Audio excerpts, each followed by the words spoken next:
Well met, lords and ladies, Jacob Butter speaking, and welcome back to another episode of...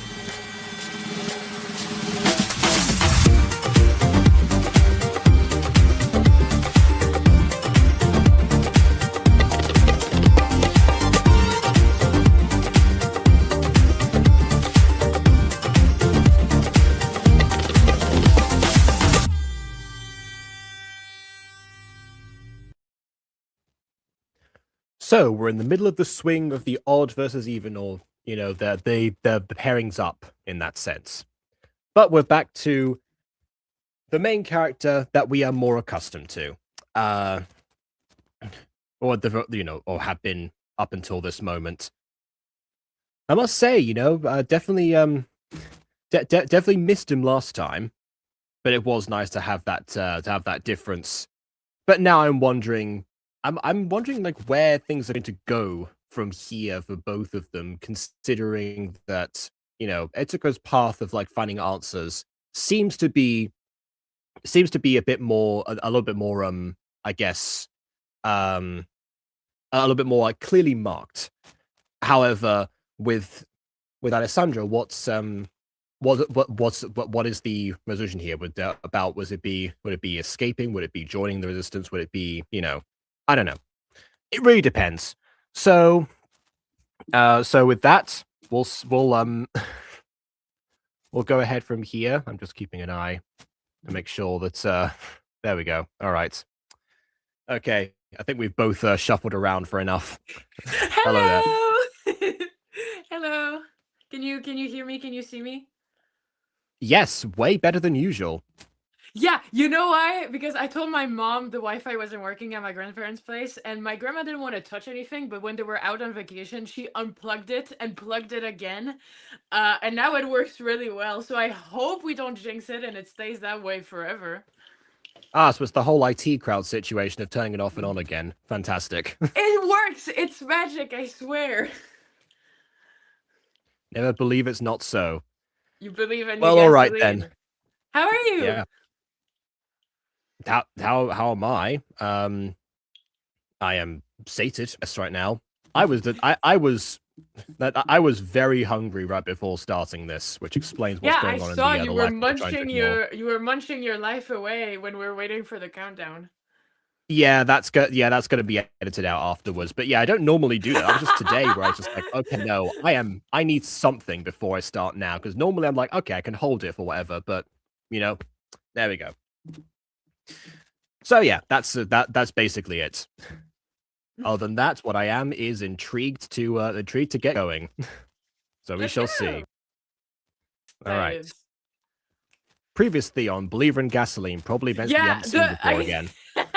I swear, I stopped with the previously after you've made the comment one too many times.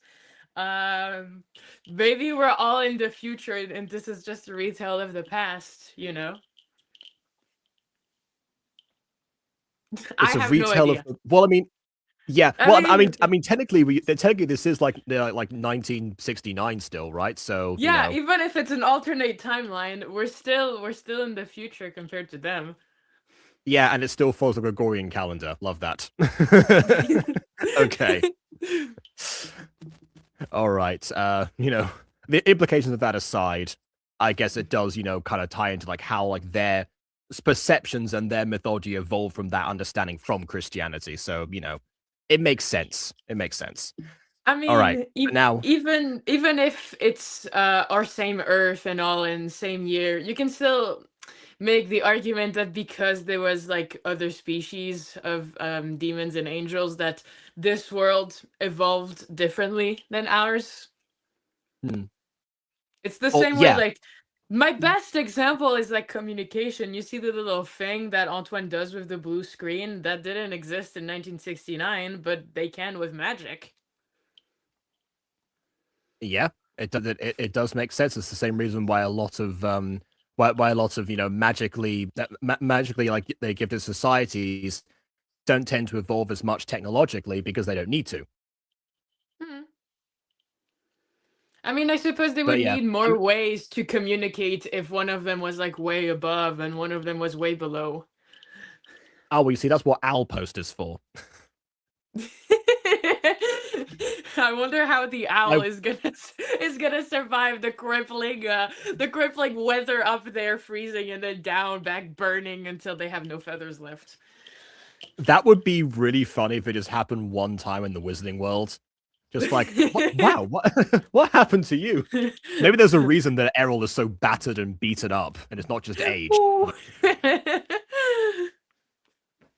Anyways, I'm yapping too much. Let's get on. All right, okay.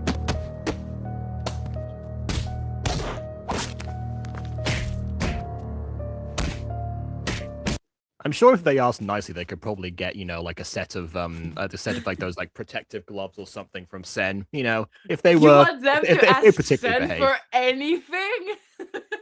She's probably got a budget of something, right? I mean, they're you know, them being in top shape is beneficial. So you know, it's good. Look Consider at it a their expense. giant ego and think if they're gonna ask anything out of anyone.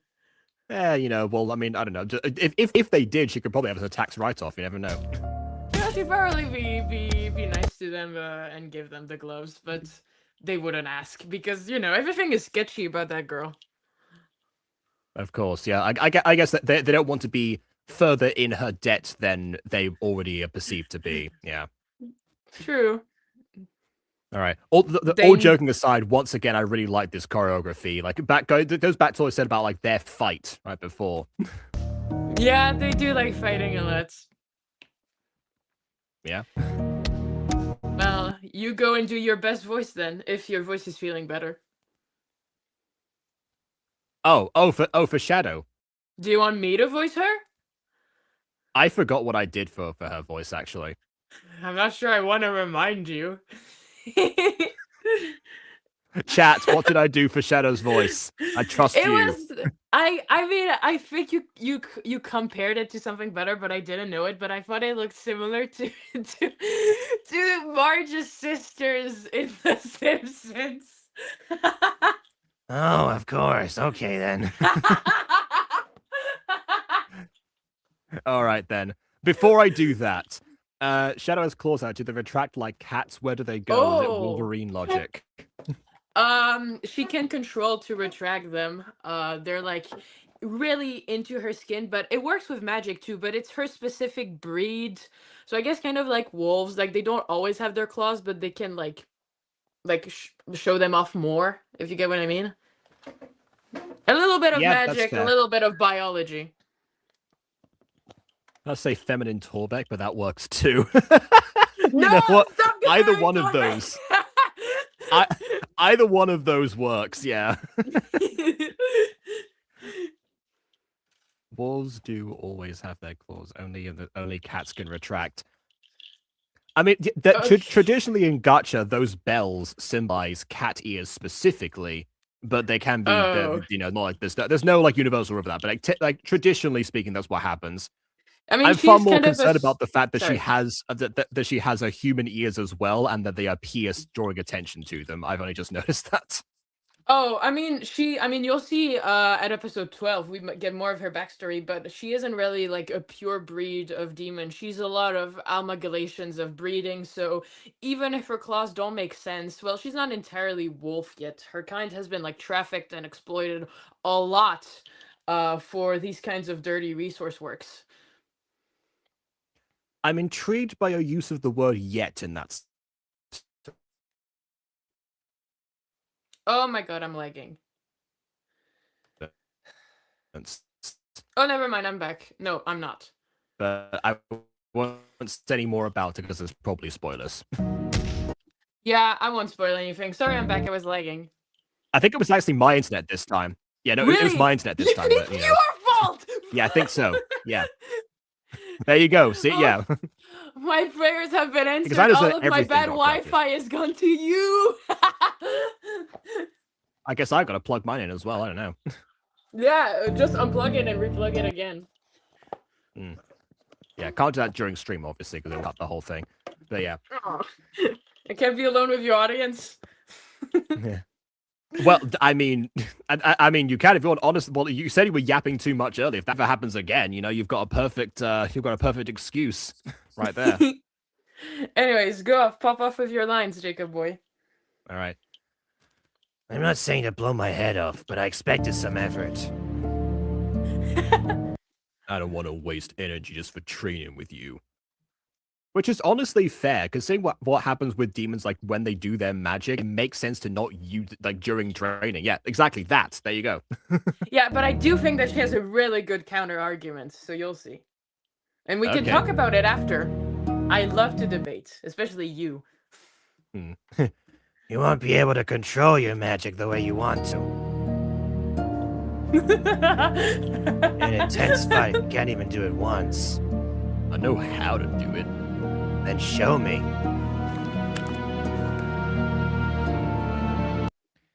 You have to make sacrifices if you want to keep your sister safe.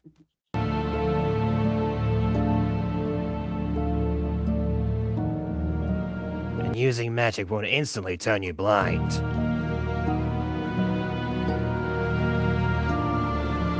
I can still see you move without any glasses. I'm so glad we She's a T-Rex. She had glasses in episode 3. Come on. No, I know. I'm also glad to see long hair Alessandro back. I missed him that way. I'm not a simp for him, but long hair is nicer on men in my criteria in my series.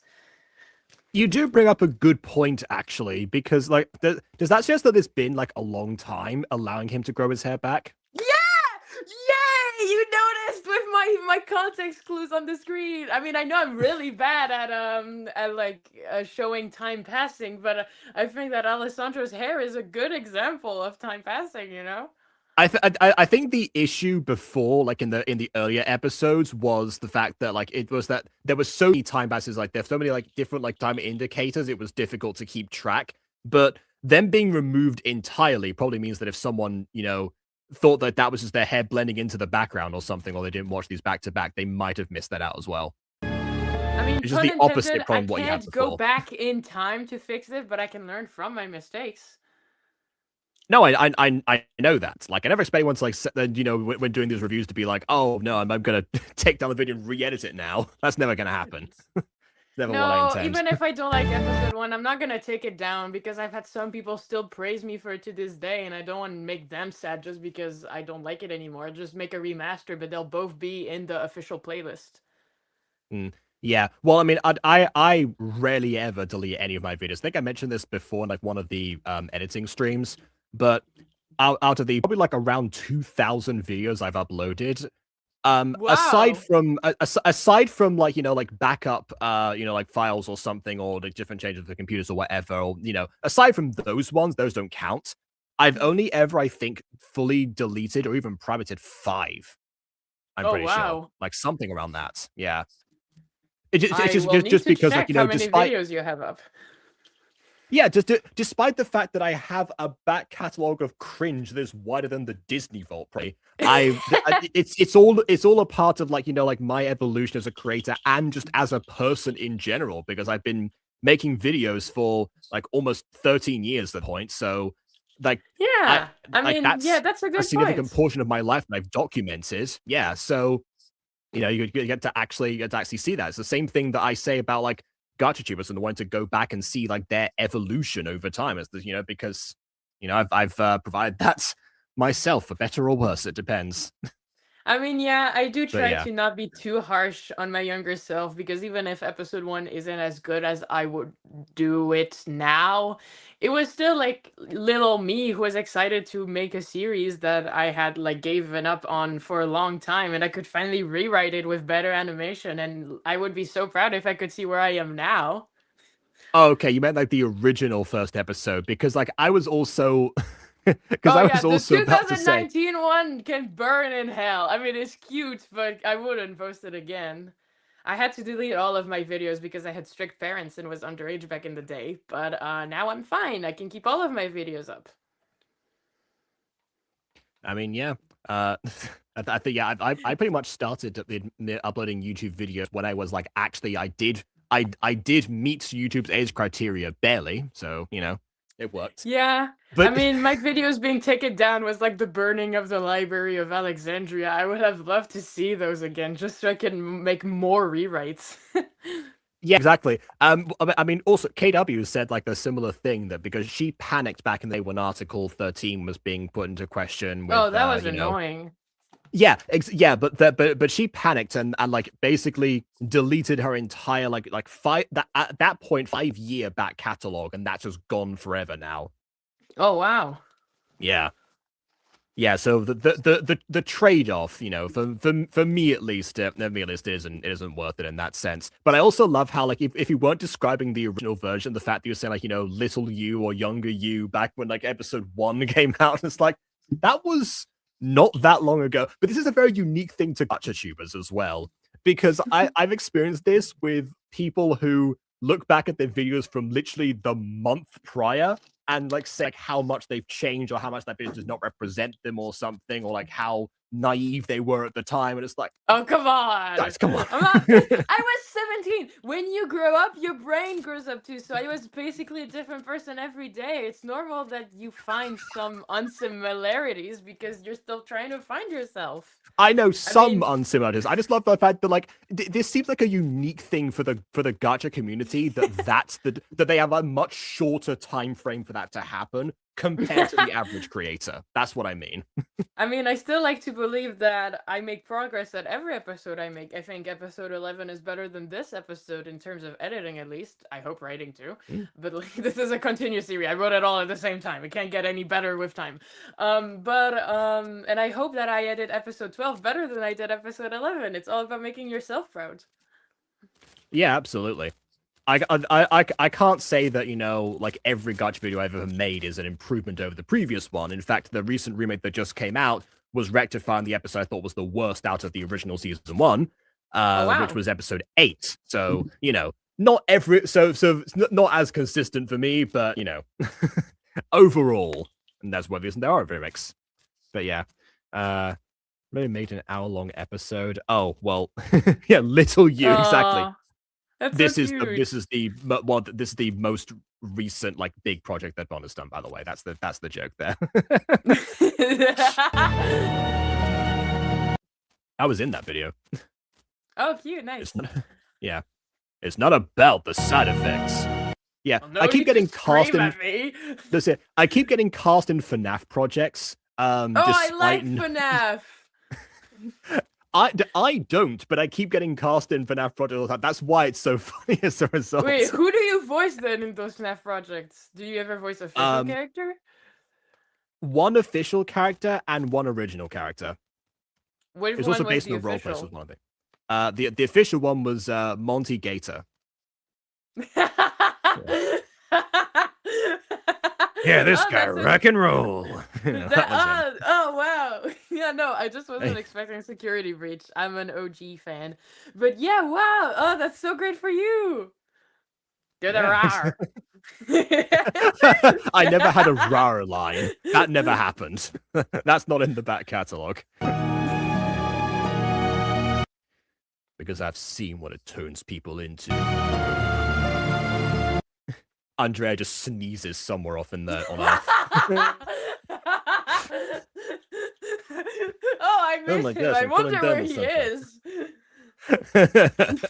I miss that boy. Anyway. Sorry. Magic just corrupts your morals. I'd rather be weak than end up like those monsters. If Évoli enjoys FNAF, and I fear my series isn't safe. Why? I mean, we've already reviewed it. I don't know. I can. I mean, she could probably watch it in a you know set time, but you know, not gonna happen on camera at least. The security breach setting full you my series. That's true. That is also true. Oh yeah, no, just because I'm an OG fan doesn't mean I hate every new game past Security Breach. You know, I've even played Secret of the Mimic today, and I liked some of the things. I'm just like, when I think about characters to voice, the alligator wasn't the first thing on my in my rooster of characters popping up, and it fits Jacob. Like I could see him do that, so it made me laugh a lot. But don't worry, I'm sure your series is great. Yeah, no, actually, you know what? You know what? What? I got the role because I just randomly because I think Bondek described the character on stream at one point, and I just and just said like like something like like a like a typical rock star or something, and I just randomly like rock and roll. I didn't have like the Gator voice at that point, but that's alone was enough. And the irony is, this what we talked about this last week. The last week is coming full circle right now. You know where like I got like the rock and roll idea from? No. Jagged Stone. No way! This is all connected! You were doing a Jagged Stone impression? Well, to a certain degree. Like instantly I thought to myself, like, yes, who's the most typical rock star that I can probably emulate? I was like, oh, there you go. I recently rewound an episode with him and switched his dialogue to English for one scene. So yeah, I've got this. Oh god. That is how I get voice characters down. It's just like, yeah, exactly. It's really something. I heard a new episode of season 6 is gonna come out. Lady Chaos or something. Which probably means I'm gonna get to see that in about 3 months, given how often Disney Plus updates. Me, I can watch it on release because I'm French. Yeah. See, it's doubly annoying for me because there's have to wait for it to dub it into English and then dub into Spanish like afterwards. Quiver before my superiority. That's purely my own stubbornness. That's my own stubbornness. If you ever need translation, I can also just watch it with you. I don't mind explaining some things. No, that's fair. One of the episodes wasn't. When they like updated like a bunch of them, I realized that there was one that that was only in at the time French and English, and I did it in French first. So I have seen a full French episode on occasion. Do you have a favorite Miraculous episode? I forgot if I asked you that last time. No, you didn't ask me that, but I do have a favorite. Glacier 2. Glacier 2? I remember what happens in the first one, but I forgot the second. What happens there? That's surprising because I remember the second and third vividly, but the first one I have to remind myself each time. I was like, oh, that's where like this idea came from. What happened during Glacier 2? Well, it started off with Ladybug being like, extra annoyed at Cat Noir because at this point she's put up with, like the stuff that she doesn't like about him for like 4 whole seasons or whatever. And so there was there's an argument between the pair of them about what was going on there. And then also, I believe like he actually invites her, was that the first one? No, it was this one. Yeah, he invites her up to think of like, I've got the right glaciator. No, I've got the right glaciator. Yeah, so invites her to the rooftop at some point. And this is the one where like he and like where Cat Noir and Marinette actually practice the confession. Oh, no, never to each mind. other. I remember that one. It was a really good episode. Do you ship Mary Shaw? No, but I like it because I like those episodes mostly because how like they deconstruct the romance arc and like how they also shine light on like, okay, people complain all the time about Marinette's shortcomings, but then like Adrian as Cat Noir has several other ones. This is a full episode about that specifically and like how that's affecting things, but also how quickly he gets over those as well. So it has like everything. Obviously, honestly, like the worst part of the Glacier trilogy overall is actual Glaciator. But anyway, which is also a commentary on the fact that people get so obsessed with the love lives of these 2 teenagers that they really shouldn't, and they actually unintentionally made a character that embodies that completely. So that's why I love it for all those reasons, because it accidentally is a commentary on itself on multiple levels. Okay, I think it's my fault we deviated too much, and now we're just going on in Miraculous. Invite me for Miraculous I stream. did. Honestly, to be fair, I did. After we talked about it last week, I did actually start rewatching it, and I forgot how much they actually didn't have planned at the start, but that's another matter. Yeah, that's really annoying, especially because they also didn't plan out anything with Gabriel and Hawkmoth, and so sometimes in season 1 he says stuff like, and soon the world will be mine, or something like, bro, you're doing this for your wife. Anyways. Yeah, fair enough. I love the music. I love praising myself. Oh wow, yeah, it's on a Oh wow, he's lagging again. I hope it's only me, but my Wi-Fi's good now.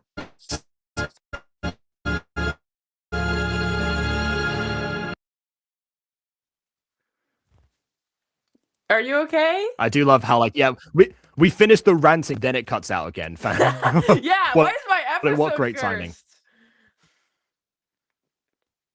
I don't know. It's hey, look, this happened in other gacha reviews as well. At least only a few sets this time, you know.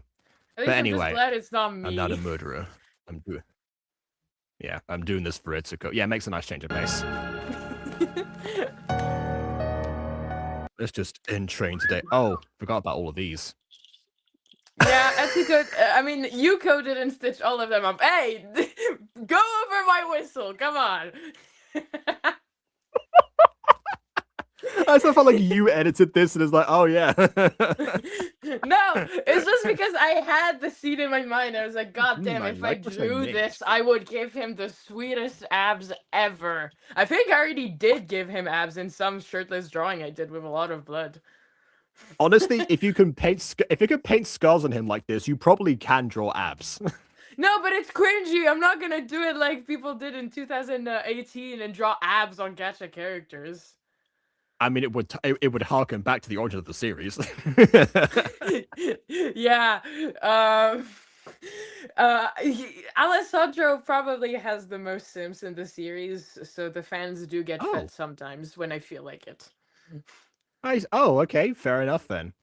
I told you last time, I've had a few comments telling me, oh, I love Alessandro, I could fix him. Yeah, it's just because like my perception is skewed by the fact that like you're such an Antoine simp by comparison that I just assumed that was the same thing. But no, yeah, okay, that does make sense. No one can challenge my position. I'm of the few who likes him, but my fiance will forever hate him. Oh wow, okay. I mean, you've seen the amount of fan arts they did where he looks ridiculous, and they're doing that just to spite me. Oh, I see. Okay. But yeah, no, Alessandro is the favorite brother, I guess. Well, it's okay. It's okay. I don't mind. Not everyone has to love villains, but I love them. Well, yeah, like, I mean, of all people, I will say that Alessandro is definitely a person who, you know, would be open to being fixed rather than, you know, someone who would like actively use that against you. Because a lot of villains, when you try to fix them, they will just manipulate you and like make you worse off as a result. Yeah, like, I was waiting for you to finish speaking just to say Alessandro would work on being fixed, but Antoine would just make us worse. Yeah, exactly. There's so many villains like that the people that will get close to. You know, sadly, lots of them also based on real life people, and the same applies to them. But even with fictional characters, you were like, okay, if you met this person, if you didn't die in the first 5 seconds, you're not gonna have a good life. The eviler, the hotter, I swear. But yeah, also I wouldn't want to be in Etsuko's shoes if that was the person I hated the most in my entire life. I mean, I can understand why she'd crash out after like only being here for one night. Ah, so Quadzi, you have come here to fix me. I understand. But first, have I told you the tale of Darth Plagueis the Wise? It'd just be that. Turn the tables immediately. Yeah. Okay, let's get. We're not getting past the first 10 minutes. Oh yeah, forgot about these. Oh yeah, his wings. Mm-hmm. Oh, and the fact that they actually. You know what? I'll say that they actually flap and change form and have the sound effects, you know, sync to them. After so many the discrepancies in Fallen Angels, I really like to see that. Thank you. You have wings? Yeah, don't use them much. You did say I was holding back after all.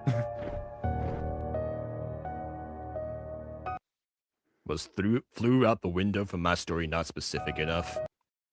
Honestly, no. People said it when they fall out windows, too. Yeah, that's not something I see every day from demons. Are you sure you're not a hybrid?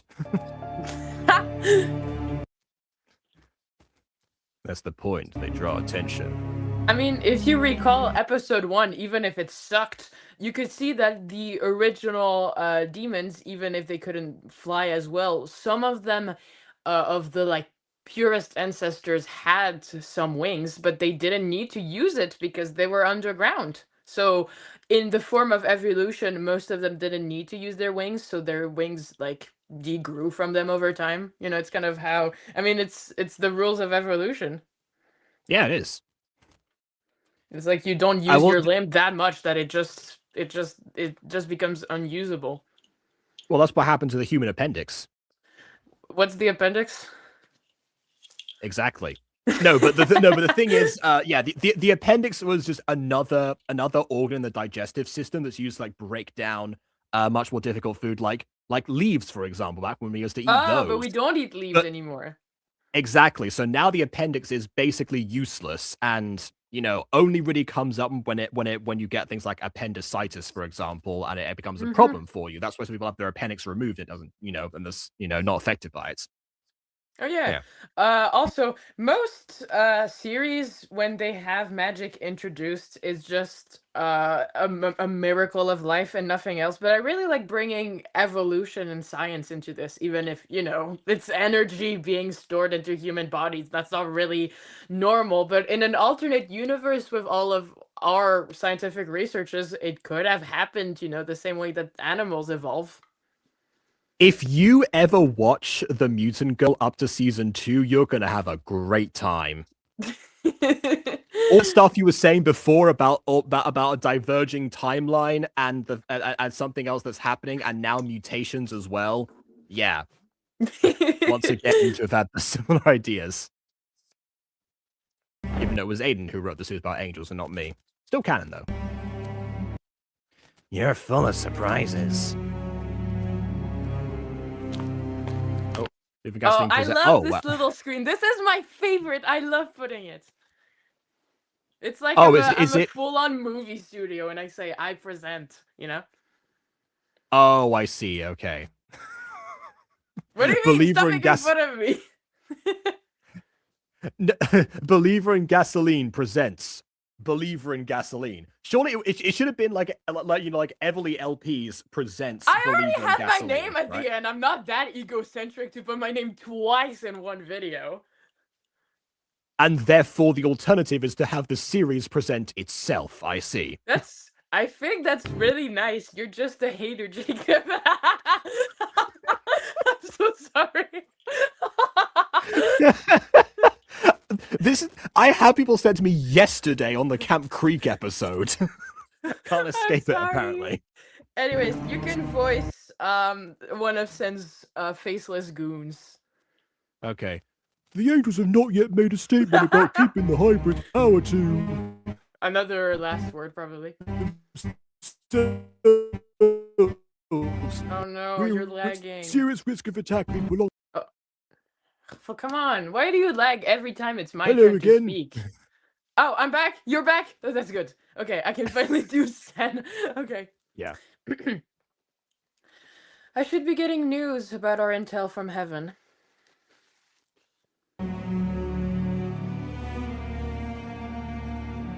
I have a carriage coming to get us soon. I'll be taken to heaven and start the assault there. See, this actually, by the way, would be like a good way for Alessandro to sneak away. He just deploys it. He just reveals as soon as they're in transit. Hey, guess what? I have wings. And off he goes, and he flies off by himself. Yeah. He still needs to find a way to get to heaven to have his sister back. As Shadow said, it would be pretty stupid if he tried to go rogue with Antoine's regime. It would just be like Bardock shouting Frieza and going towards his entire army. Yeah, no, I do get that aspect. He probably also should practice with his wings. Same way that he's holding back his magic. He's probably not the best flyer in the world. As he just said a few seconds ago, but hours for us talking, he doesn't use his wings. he doesn't use his wings much. So they probably stay retracted most of the time, and he only uses them for really urgent situations, but it's kind of like letting your arms limp all day for like weeks or months, and when you have to use them, of course they're going to be a little rusty. And you know, when you don't move your arm for a while, well, imagine that times 100, like that stinging sensation, like you don't have control over your body. Yeah. I feel like if I were him, I'd have to take my wings for a stretch, just just in general, every now and then. Yeah, well, That he's kind reason. of busy as a mafia man and now underground to use his wings, and I don't think he likes them very Honestly, much. if Andrea ever found out that he had wings, he probably sent him on like tons of other missions or something. Yeah, probably. Don't let We had a Andrea the Ventus point prepared for opportunist you, gave but you more work. yeah. Look, we were trying to find a good vantage point for you as a sniper, but we realized, yeah, you don't need that anymore. What are we talking about? But how? They have the hybrid, and we have nothing. No, they You have think we spirit. have nothing.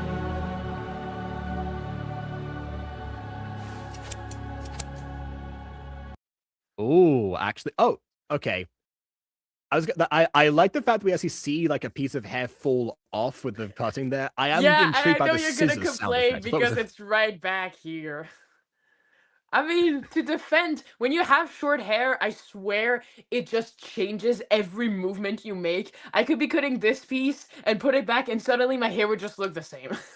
And also, it helps explain why Alessandra's hair is so long, but she keeps it cut.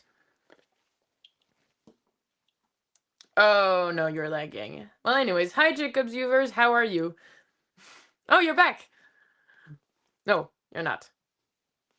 I think so. Oh, you're I back. realized also that I'm on the I've realized also I'm on on a different network that I normally am. So I'm gonna reconnect to the other one right now. So I'm gonna deliberately Okay, I'll cut talk to myself the off right now. audience in the meantime. So, we can all agree I'm a much better reviewer than Jacob is, right? I'm kidding. I love you guys so much. This is like my highlight of the week. And if the stream doesn't work because Jacob is resetting his Wi-Fi, well, it's fine. I'm just so grateful to have all of you here, especially Jacob. It like gives me back a spark to continue my series, and I've never been this happy just to get these little times. I'm really excited for episode 11. Did anyone watch it in the comments, or are you guys waiting on like saints for me and Jacob to review it? Well, anyways, you're really gonna you're really wetting for your money because I swear this series, it's like it's my baby, it's my pride and joy. It's so good. Jacob is taking a while. I hope he's okay. And I hope I'm not just talking to nothing. Well, if he is, I'm that's okay. fine. I just hope this. Oh, hey, you're back! Hello! Surprised you there. I was about to give up and just go on my phone after a few minutes of yapping. I mean, if you think it works now, then that's good. Yeah. So you were saying before about having hair or something. Yeah, when you have short hair, it just changes. I've cut it last week and it feels like it's just as long as last time.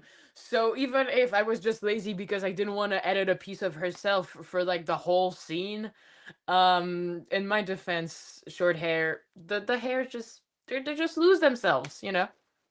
Oh yeah, no, that wasn't the part that was complaining about. It was specifically like I like the fact that there is that you did actually take a moment to like, okay, you actually did edit that so it does look like, just cutting a hair, leaving it on the floor, of course. But aside from that, the thing I was mentioning was the fact that it was a scissors sound effect compared to an Oh! actual blade. Yeah. Yeah, sometimes I give you too much credit. I think you're gonna complain for everything, but you're way more tame than that. Well, yeah, I didn't find a blade cutting sound effects that felt good enough for me, like with hair. It's really hard to find good sound effects. So I just thought, scissors, what do they know? All right.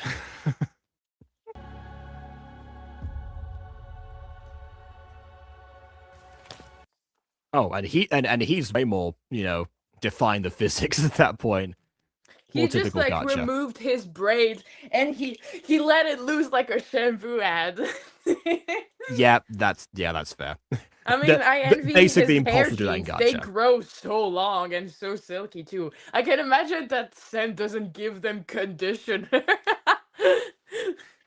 Well, maybe you would if they asked, but as you said before, they're not going to.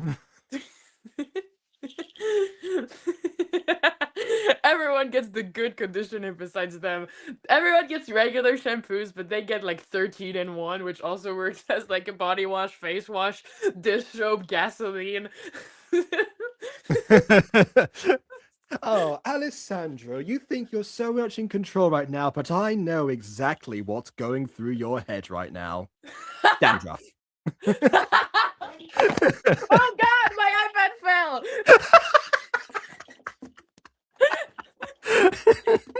Oh my god, Jacob, are you okay? I'm okay. Is your equipment okay? Yeah, I'm fine. It just I trap it like beneath, like near my bedboards, just so it can like stay still. hmm Everyone's getting chest fan service while I'm trying to set this up. They're honestly not, because there's mostly arm fan service. There you go. I mean, love my arms. So be it. Anyways, want it? Oh, Why do want you it? have My my character. Why do you have my voice? Did we swap bodies or something? Oh my god, we're gonna have an episode about body swap. That would be fun, but it wouldn't It- fit. But it would be fun. I mean, next thing you know, they're gonna get a beach episode with Etsuko and Antoine. How would that? Do they I'm just send kidding. down? Obviously, they won't. It's like the Goo Lagoon in SpongeBob that raises so many questions until you know what a brine lake is, and there's an actual phenomenon that happens. It's like, oh, My okay. habits. Anyways, no, thank you. My hair grows so quickly; it's more of a chore to keep it trimmed. I Oh, can so- relate to that. Oh, okay, okay. So that does say that not that much time has passed, which Yeah, he that makes has more crazy sense. genes. I also feel like I have to cut my hair every week.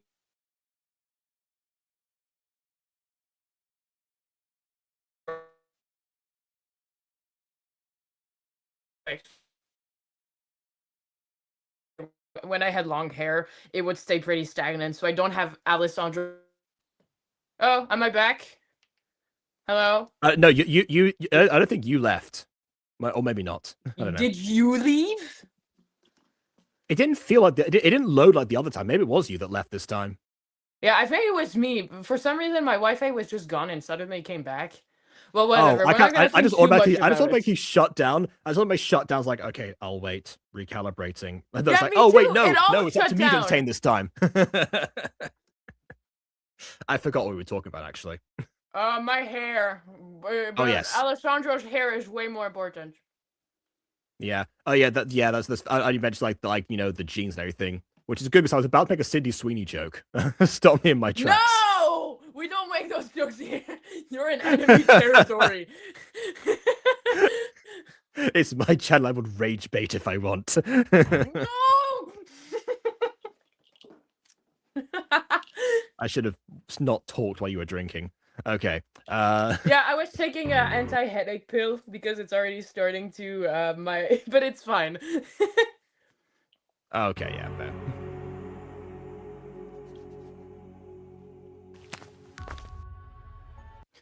Gotta love that. Oh well, which is with a nice swinging. I mean, with Gacha life, you have to be really expressive. Obviously, when I'm talking to you, I'm not gonna be doing all that at every paraphrase I say, you know. But it's Gacha. Yeah, life. no, You no, gotta... yeah. Yeah. You strike a balance with this because yesterday in the Camp Creek review, that was one thing that we pointed out was that even for gacha characters, a lot of them were doing like a lot of movements really for no reason. And some of them were fast forwarded. I have a theory that there's one editor in Camp Creek that made a bunch of poses and then synced up the order later, but wanted to use all of the poses. So it was even worse. It was essentially it was that. I mean, I hate using too many poses, but it's really weird when they just stand still to talk. I need them to do something with their hands, you know? There's absolutely a balance between them. I just found that particular one funny because it was her brandishing a blade casually like that. It's like, oh well. I mean, That was she's it. so wood. She's the type to whoop Alessandra with her tail as she walks by, which is actually canon. Does that. I've sent a few clips to my friends. They laugh a lot when they realize it. But it's really Oh well. subtle. I didn't mention it when it happened. I forgot. Oh well. Her, I can understand that happening. She's not wearing her glasses. It's we understand that. Yeah, she didn't ask her glasses back from Sven. Probably also because of the prideful thing. Mm. Why are you still doing it? We don't belong. Wait, hold on. Doing what? Did I miss something? We're talking. Cutting I hair, missed, but I can understand we get Oh. distracted as we talk for an hour when the episode is like 3 minutes in. Yeah, I'm just gonna rewind to make sure I didn't miss anything. No, But yeah. they were just talking about cutting hair. Like she's doing it, but he's not, and he has very strong values to demon tradition. Call back to episode 3. You know that is something that I'm gonna do this again. That is something that comes up in Avatar: The Last Airbender. Oh my gosh, really? Is that Yes. why Zuko stops being half bald? What more or less. It's mostly that his hair's like tied up. It's more so the fact that there's like a super serious scene where like where him and Uncle Iroh are both like cutting their hair, have a whole ritual between themselves, and it's like the most serene thing in the world. One of those things that and yeah, and the reason behind that is because there's a lot of Asian cultures that your hair is like super significant, and so trimming it is, depending on the culture specifically. That's one thing that Overanalyzing Avatar mentioned in a video. Never watched But that's Avatar, really, but yeah. as I said, demon culture, you'll see a lot of that in season 2. I hope you like it. But it's not just based on one certain culture. I mean, heaven really isn't all that much. There's a lot of royalties into that. I'll talk about later another day, and my brain is too tired to think about all of the cultural things I talked about. But there are some East Asian cultures that meddle into demon culture, so maybe I got inspired by that, but it was really like I I mean, as didn't soon as you read it. said I in was like, Tokyo, oh, this so must be this. I must take this. yeah, it makes sense considering this is like a worldwide event when when demons and angels started evolving. That yeah, that even if they retreat to the same place, it would be like a mishmash of different things as a Yeah. result. Yeah. But either way, it still makes sense. Yeah, Same, you're same, convinced. same way that Yuko and the prostitute said that Alessandro has an Italian name, but he's not born in Italy. He's born in hell. Ah, but was it the part that happened to be like underneath Italy?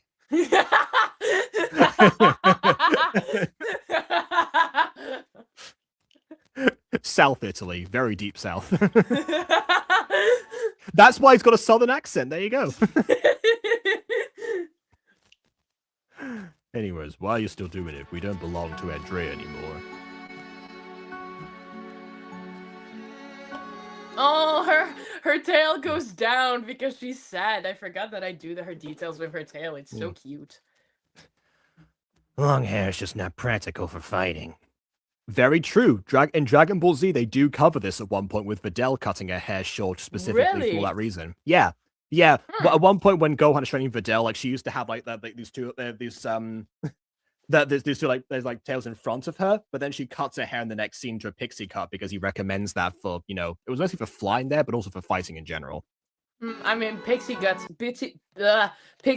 goated, so stamp of approval. Well, there you go. Not biased at all. No, of course not. I'm reclaiming my own life. I don't need some stupid demonic traditions to tell me who I belong to. Yeah, also this makes a lot of sense because, Alessandro grew up in hell, so he had much more importance to his culture rather than Shadow, who grew up on Earth and never had to like serve in the war and all of that. So all she knows from demons is what she's heard from or seen from other people, but she doesn't feel connected to that culture at all, who also pretty much failed her since she's a lower inbred of her kind. Oh, that last detail I didn't know about, but yeah, the rest of it I get. You'll get to see more of it in episode 12, but I'm pretty sure that Andrea kind of yapped a little bit about it in episode 3, about how it's just so convenient to raise these kinds of things, Even demons exploit them, so she must not really like many people for just who they are born as. Yeah, I've really covered like the hierarchy of demons. That's what I mean specifically. But Yeah, I well, guess we will at some point. just wait and see. Episode 12 will be Yeah, peak, I swear. I Probably an thought, hour long too, or close to that. of course. Right, you Yeah, right for see? you. Yeah, I guess that must feel foreign to you. I can't imagine living in a place like heck with all of your complicated traditions. Yeah, unlike Japan, where you lived before. Yeah, but she also really wasn't that much into like a display in society and culture. She was stuck in the mafia most of the time. She wasn't going out socializing and lying to others. She was just killing and going back. And there were a lot of rooster of different people in the mafia, so I doubt she got used that much to Japan culture. Mm.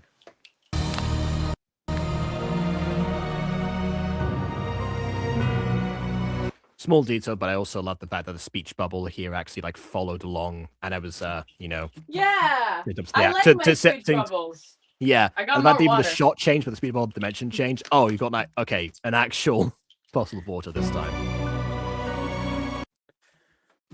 You didn't have to help me, that time at the A-hole. I also really like that the speech bubbles have a set color for every main character.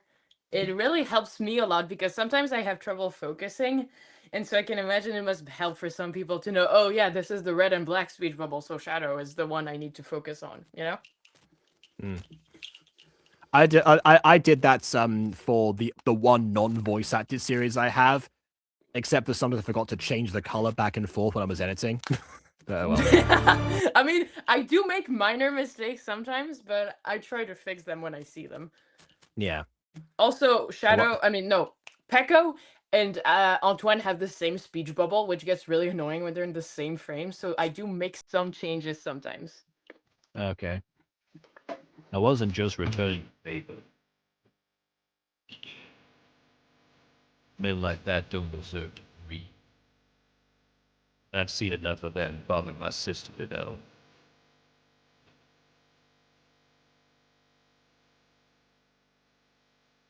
Oh, I like that her tail moves. Yeah. Gosh, I'm just getting attached to her because I've seen her a lot when doing the screenshots for episode 12. The next thing is like her legs gonna start twitching like dogs do when they dream. Just like Yeah, I always wonder when my dog does that if he's having a nightmare or something. I don't know if it's for nightmares or for good dreams or for both. I don't know. I just pet him just to see if he comes down. That works. Yeah, either that or just like, huh, I was having a really good dream there. Why'd you wake me up? Ah. Yeah, no, if Alessandra woke up Shadow, she would probably hit him. Yeah, just as a reaction. We did see that she keeps the knife with her. It's under her blanket. You know why? Because she's probably hiding it from Sen. I must say that's a very difficult thing to like. But I know people like keep stuff like under their pillows. I think that's mostly because they know that the pillow is in between them. If it's just under the blanket, if she rolls over the wrong way, she's gonna have a bad time in the morning. I think Back one of us frozen. now. Look, oh, I'm frozen. Fuck, frick. No, you're back now. You're back now. You're back now. Oh yeah. Okay, Jacob. Listen. Jingle, jingle. Flashback now. There's writing on the Yes, screen. I can see the timestamps there. I acknowledge when they weren't there. I would also acknowledge when they are. Confused why we were in the past, so I must show it now. I told you there were so many of those back then that it was difficult to keep track of the order of them if you yeah, know, we were I know. pausing. It was That my was, yeah. fault. It was really Yeah. my fault. Also because I didn't say we were 1969, so I can understand some people were confused, even if I put in the descriptions when there's backstory-oriented episodes. But yeah, now we're like 2 years before. Yeah, Things. actually, I have seen a few GotTubers put things that put like clarifications in the description sometimes, depending I on do that like all the time. It's like I do it just. It's natural to me that I check always the description. I mean that's fair, especially if you're updating later. You see what people are confused by in the comments if they do actually tell you. Mm. Other times other times that there's so other gachas will use that as like as an excuse to cover up their track that they really didn't want to be bothered with. But in this case, it's more of like actually clearing up loose ends. I mean, I can't fix any confusion you might have had for episode 3, 4, 5, but I will at least when I remake episode 1, first off clarify better with the changing of times, and say the word 1969. So when people look at these dates, they at least have a little reminder that this is the past. Well, I think this is obvious enough. Yeah, from the transition there, like actually even the different change in location as well. Yeah, this one would have been fine, but the fact it's got the timestamp there, even better. And the fact that like everyone seems to be covered in dirt except for Alessandro, actually, ironically. But like that is a nice touch as well. Maybe he just got there. Oh. Get your dead, please. Deposit your dead here. Is there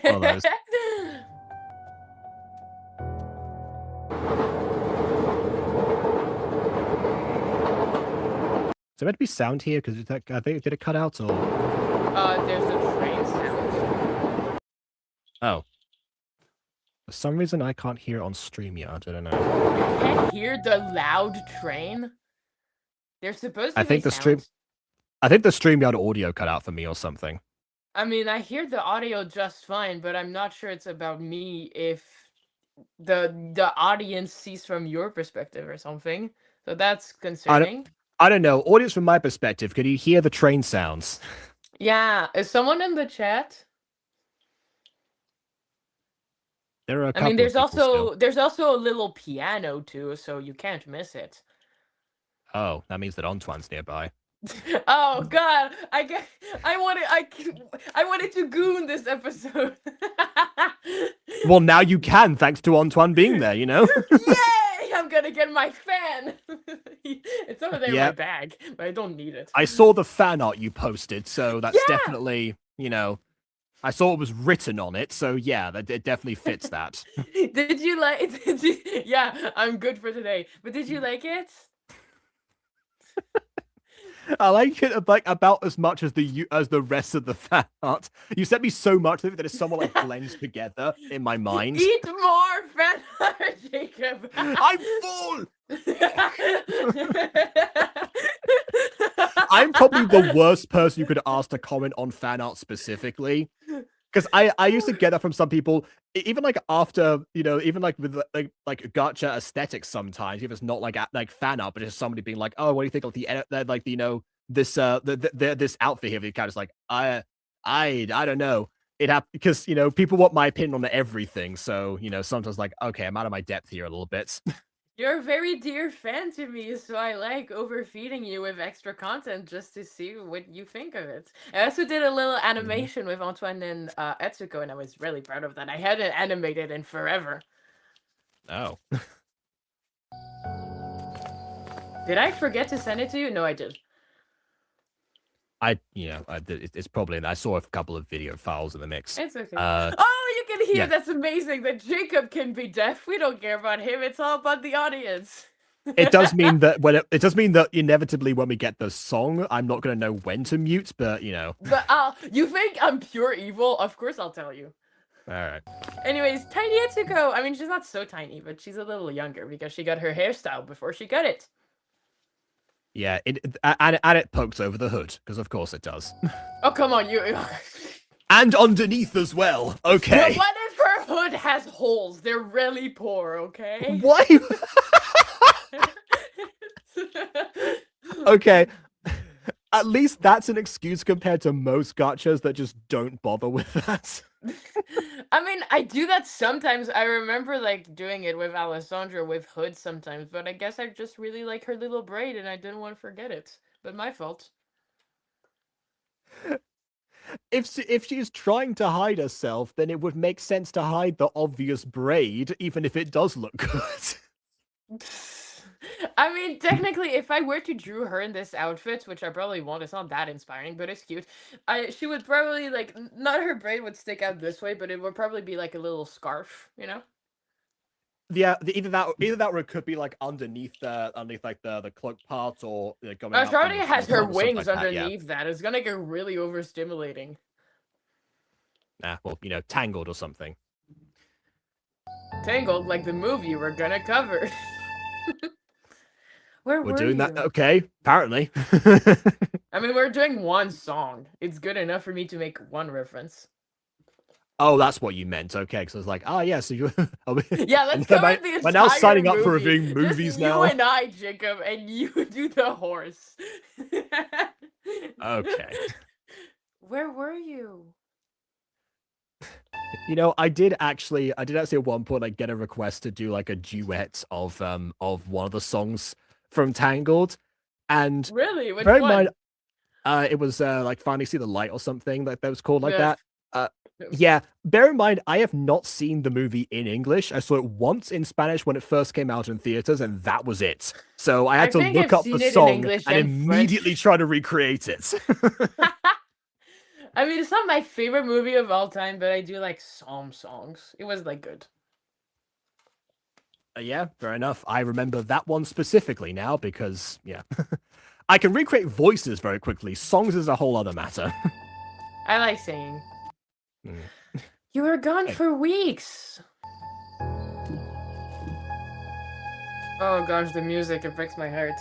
I remember crying when I was choosing this song. I don't know, I'm just really sensitive to piano. That's fair. Can you know. still hear the music? Yeah, I don't know why. You know what? I'm gonna try reloading the video, see what that works. Okay. Oh, we're at 420 now, so it's a it's a memorable timestamp. Oh wow, Okay. really? Yeah. Like actually. Okay. And okay. Can you hear that part of the music as well? Here we go. And 419. But good enough. Okay, yep, now I can hear it. Yay. Oh, and violin as well. The violin is an underrated instrument overall, just in general. It's my favorite instrument. Oh, fair enough. There's a lot of it in episode 11, but I'll wait for that episode to start ranting like a maniac about the music. It's Pecco's signature instrument or something. I mean, I can't really commit that much to signature instruments because there's only so much music I can go around. I can't produce my own thing, so I can't really say, oh, this song would fit great for that scene, but the instrument of that character isn't there. So sometimes I try to use recurring motifs, but I can't every time. And also, this song is really sad, so I just wanted to use it for this scene. Okay. We haven't had a scene with these two of this nature in some time, compared to like the first. Etsuko sees him dead in her dreams. That counts.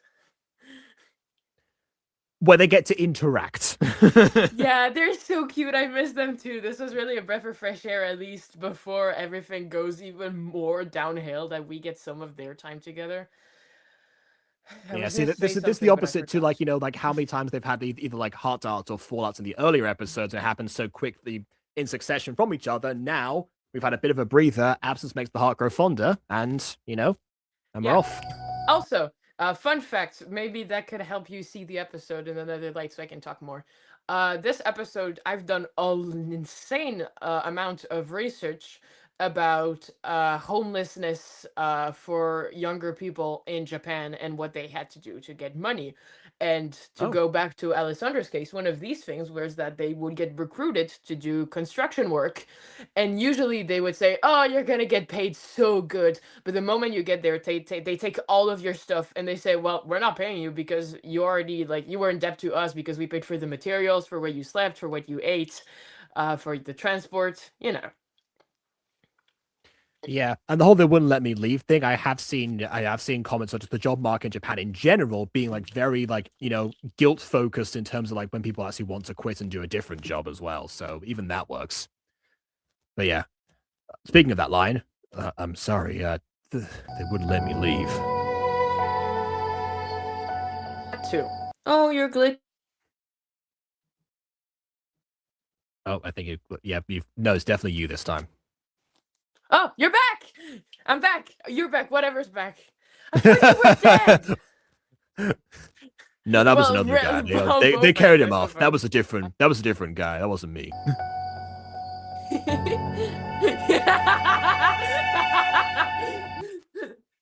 How much did you get paid?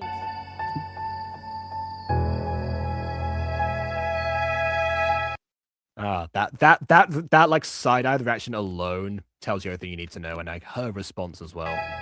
Yeah, you pointed out once that you got to notice subtle expressions into my characters, and I was so happy because I love doing facial expressions, especially during silence, you know? And Yeah. Sen is definitely one of the most expressive because, especially since you don't know anything about her, I instinctively go to her face to see what she's thinking, and it's just a wonder to see what she's thinking about with all her little smiles and her eyebrow raises. You'd also think that a character like that would be like much more guarded to what she really is thinking. So you also have the added suspicion that she's actually putting on a front of some kind in that Yeah, moment. who knows how you know? genuine she is because she really is nice for a cult leader. Which is Aside not, from the she's whole, not gonna call that a cult. It's her revolution, but come aside from the on. whole imprisonment situation and basically like guilting them into being there and all of that. So, aside from that, very nice person. Very amiable Yeah, she's overall. just Yeah. so sweet. God forbid a girl gets far in life and has ambitions, you know. Well, hey, you know what? If she were nice, maybe they would ask her for, better. For conditioner and glasses. Yeah, for conditioner and for protective gear when sparring. There you go. Both of those. Nothing again? Man, it's getting fun like too.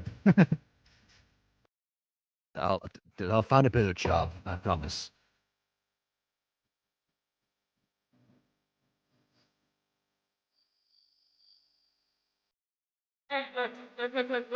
Look. Oh, well, you paused at the wrong time, but basically you'll see the next Oh, scene.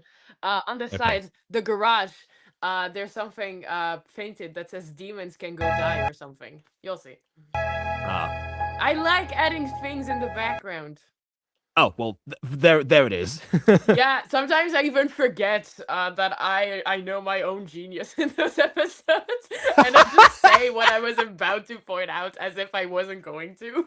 Well, see, no, this episode came out 3 whole months ago. You've changed so much in that time, obviously. Yeah, I was so tired. You were so young and naive back then. 3 Yeah, I months was ago. too young and naive. I wasn't open to how much goon I could do to Antoine. No, just to Alessandro in this case. That was before. Yeah, of course. Oh gosh. I need to get my fan. I'm dying of heat from laughing. All right. Demons can go die. Demons can go die. I can't believe I broke it last time, just from, I think, biting on it too much or throwing it at you because you deserve it. I'm back. Sorry, I missed that. It was I said I I missed that. can't believe I broke my fan because I bit on it too much, or I think I threw it at you because you deserve it. Yeah. Yes, you did. You did do that. I think I was doing like one of the no. Oh yeah, no. It was I was doing one of the voices specifically. That was the Antoine voice, maybe. But I don't know. Probably. Why else would I be mad at you? I don't know.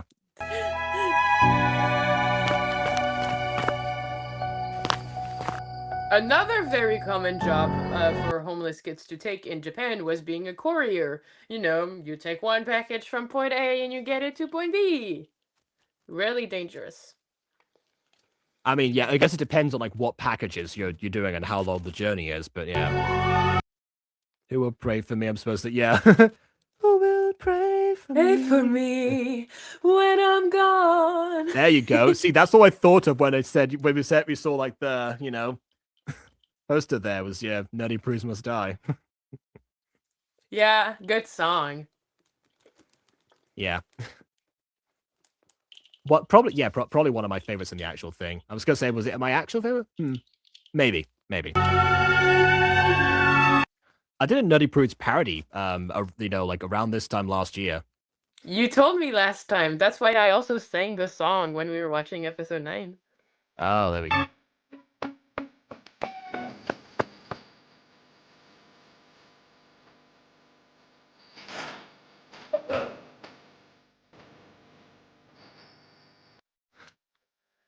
You okay? Yes, don't mind me. Oh, okay. I thought you were coughing or something. It's like with Yeah, the music going on, like the an idea of like coughing into a I tissue. It's just like, had oh to blow no. my nose, but I had to take out my piercing. Don't worry about it. Okay. Hey. Ah, merci! It's basically like bless you. Yeah, I know. No, he said it to me like a number of times in the past. Yeah, I just wanted you to see it. Also, okay, I also like the fact that, you know, you can see like his hand is this hand like out, but the money is also like skewed, so he's just like holding it open rather than, you know, the side view you would normally get, was like we'd be slicing into him. That's a Yeah, nice like angle change there. thank you. This is half of what you promised. I guess I can do the evil mob voice. All The right, boss says you messed up the delivery. I just got back from it. How? The seal's been scratched.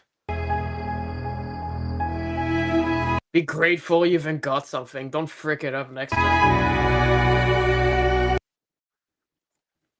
Will the men get this money couldn't buy my sweat? I don't recognize that line, but that's a good one from wherever it is. Yeah, I don't get the line, but I feel like I've heard it somewhere before.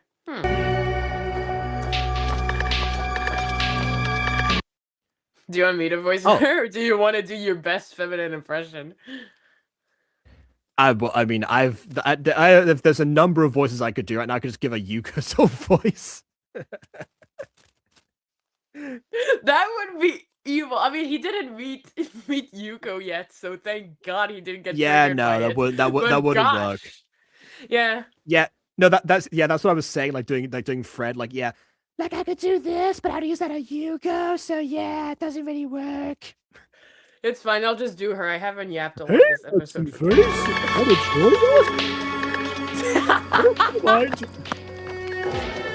Oh, okay. One thing there that is like a little bit like a bounce from like when they're walking, so it's not just like them sliding. Because that's how you would like walk normally. There's always like an element to like going up and down for like walk cycles. Look at her, she's so cute. I should have asked her over instead. I picked the wrong target. You're hitting on a 17-year-old, I'm pretty sure. Calm down. I don't know how old the character is. I don't know how old that character is. I mean, she's gonna turn 19 soon where we are, so I think she's 17 now. I love how you've actually. I meant like just like the random characters, like, oh hey, handsome face, yes, my birthday's coming up soon, the 19th one specifically. This voice is so stupid. It's somewhat based like on the pantomime I was in like a couple of months ago, where you know, that was like the dame voice basically. Take off your hat. There you go. What? I saw you with red horns on the streets. Then you don't take my hat off, you know it's me. We don't just see the look on my face of acceptance of your rage bait. We don't allow demons here.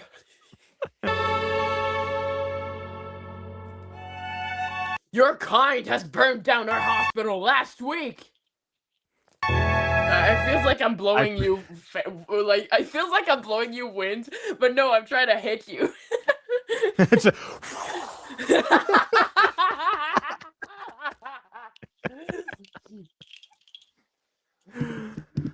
Okay. Also, you need the has there. Your kind burned down a hospital last week. Anyways. And don't come back.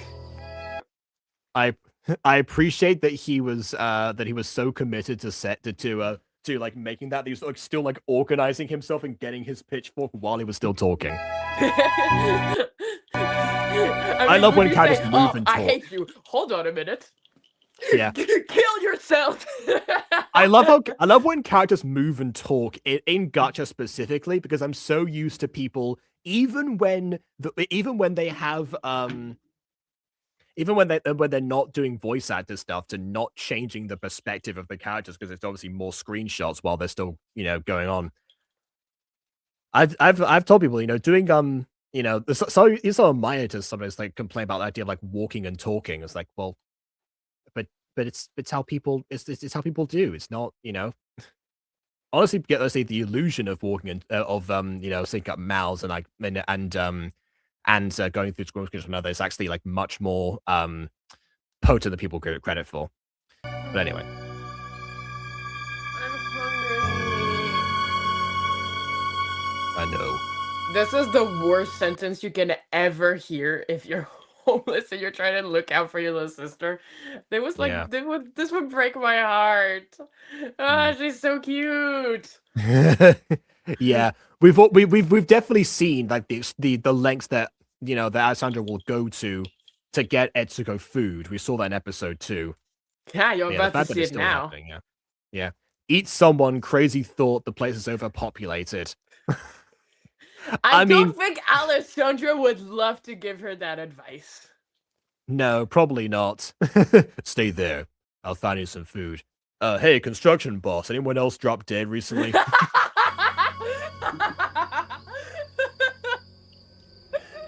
Gosh, I really love the way you parallel things I didn't even think of doing jokes about.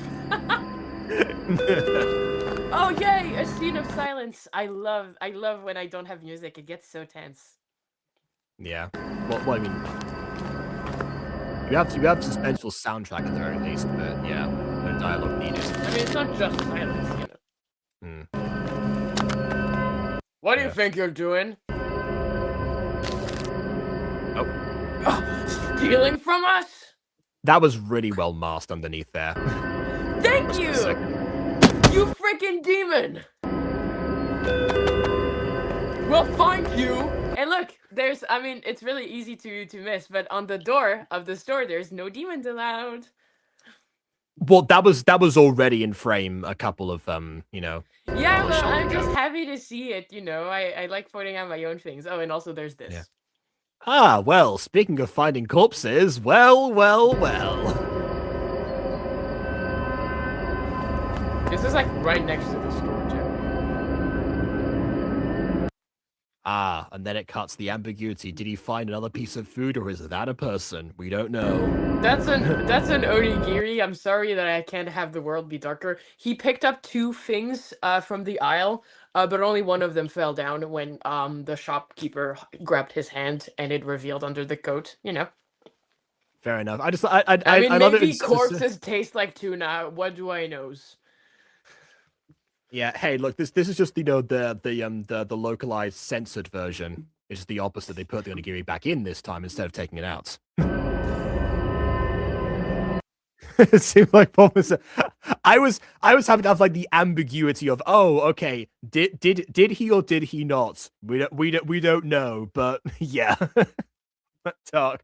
And so go eat people. What the heck do you mean? I mean, I like being dark when it makes sense. Maybe Alessandra could have gone to some lengths, but I feel like if he wants her to have more humanity, because the more she starts treating herself like a predator, the more that she's out of control, the less he's gonna have an easy time making sure that she's safe. So he would much rather try to make her feel more human instead of just, hey, eat this corpse since you eat anything, you animal. we do know that Etsuko, well, we know that I sort of failed to make Etsuko feel human because she's so detached from humans in general. We know eventually that would not pan out the way that he wanted. And we also know that at some point, Etsuko started eating people. That could have been, that could have been like this moment. I can imagine an alternate scene where, like, while he's away, Etsuko finds the corpse, her stomach growls, and then we fade at that point, and we don't know. her finding taste in a flesh. I mean, I'm gonna show more of it in my remaster of episode 1, but I would consider you finish this episode. But yeah, I guess there is a whole moral dilemma of, do I want to like keep my sister fed, but if I feed her like corpses, she's just gonna get worse in a behavior that I can't really understand because she's not the same species as me, or do I risk both of us starving just because I want to do the right thing? Realistically, I don't think she's eaten anyone at this point. So Yeah, no, he not probably would not yet. have thought that. He wouldn't have made that choice if he hadn't if she He hadn't wouldn't have started made that already. Yeah. choice, but that choice can be made later. But well, you'll see. All right. Oh, okay. Wait, no, that was you just answered that question. Yeah. Go ahead, eat. I'm not hungry. See, if that line had been like basically ambiguity, if that's like, why is he avoiding the food? Why is he not hungry? Oh no. Maybe, but I feel obviously like in this situation, he's just trying to support her. He wants to give her the food rather than like I have know to my take him for series himself. can be dark, Yeah. but I don't want the darkness to overshadow my character's intentions. Like, I didn't feel Yeah. that Etsuko would kill Yuko. I didn't feel that Alessandro would feed Etsuko actual corpses, because there's some bonds that don't always have to go to the extreme, because they still want to be good people sometimes at the end of the day. Hmm. They're Oh trying yeah, to we they're did. trying their best, even if it's a great idea. Um, Gotta respect Alessandro for trying to keep his sister sane. He'd never ate corpses, so he wouldn't even think about, hey, maybe you'll like that. Yeah.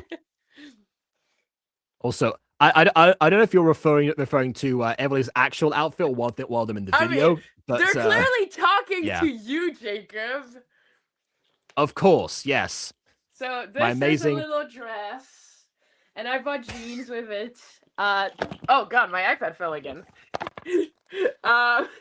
There's necklaces, so I got lots of hearts because they're my favorite jewelry to wear. This is even a necklace from Caleb, Love in Deep Space, for the girls that get it. And Oh, these are my I recognize the glasses, and name. these are my piercings.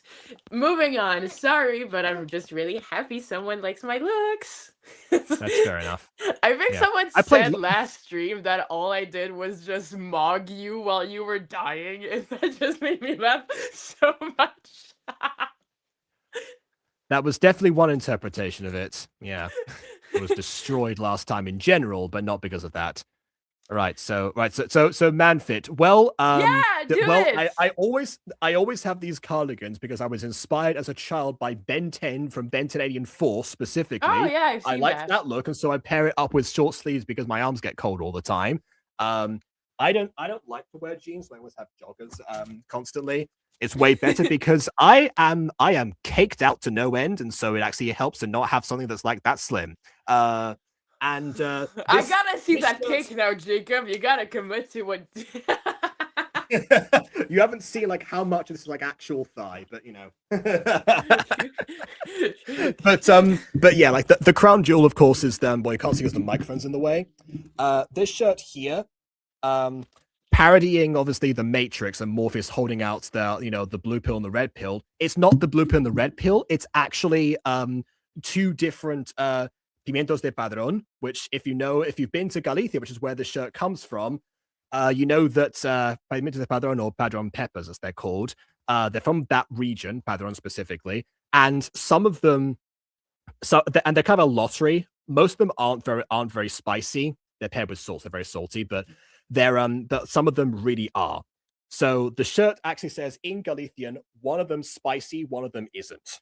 So that's the thing. It's from a particular Galician store that I tend to go to a lot because they have some good off-brand stuff that's basically just around like Galician humor specifically. There's a lot of drip, Jacob. Yeah. It's not even thrift. There's just that their brand is only localized to Galicia because it doesn't make sense anywhere else.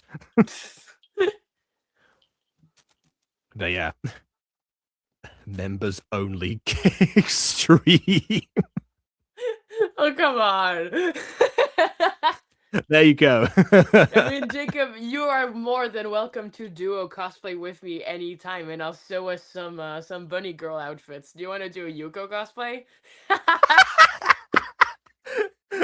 I would be Yuko specifically. Well, I guess you're Etsuko. But, I oh don't know wait, who no, because else I got her could in demonstrate that bakery that you have behind you, Jacob. Of course. I mean, she's your favorite character. Come on. It's not exactly a hard choice. Oh gosh, we're gonna have to go through such a dark scene, and we're just talking about your ass. I do. Yeah, as far as favorite characters go, they're all very enjoyable, but most of them are horrible people. So again, not a not a difficult selection.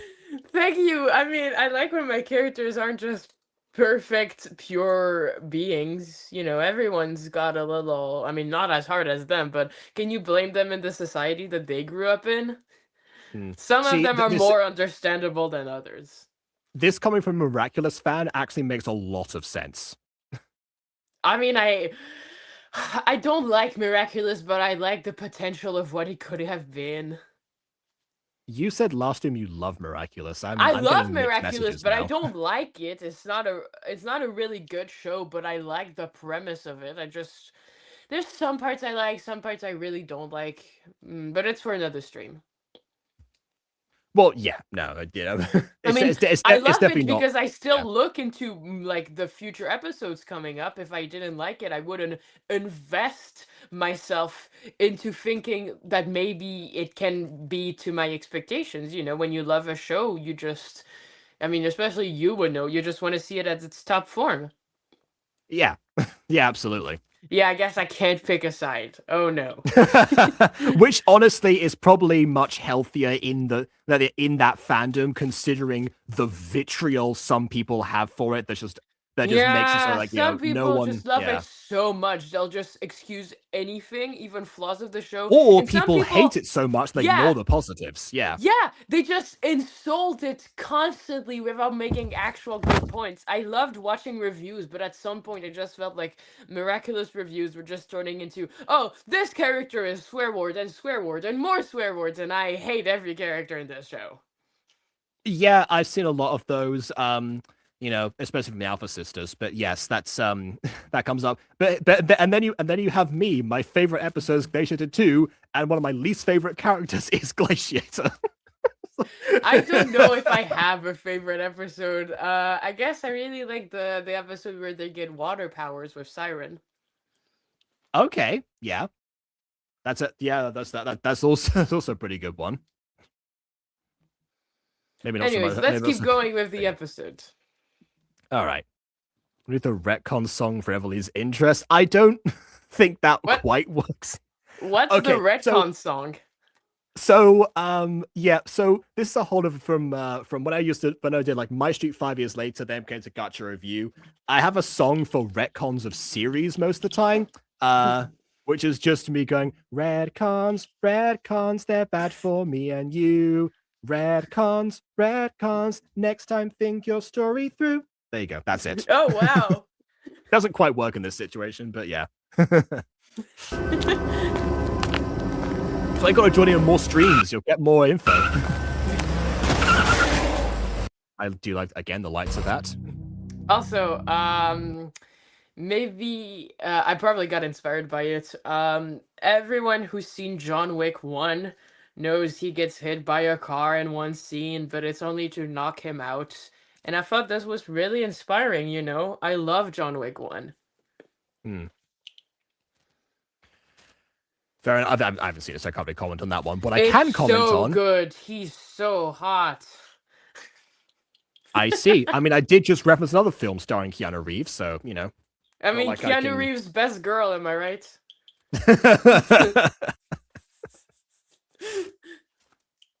There's definitely a similarity between one of the voices I do in Fallen Angels and his character from Bill and Ted. I forget if it's Bill or Ted, but you know, I don't know.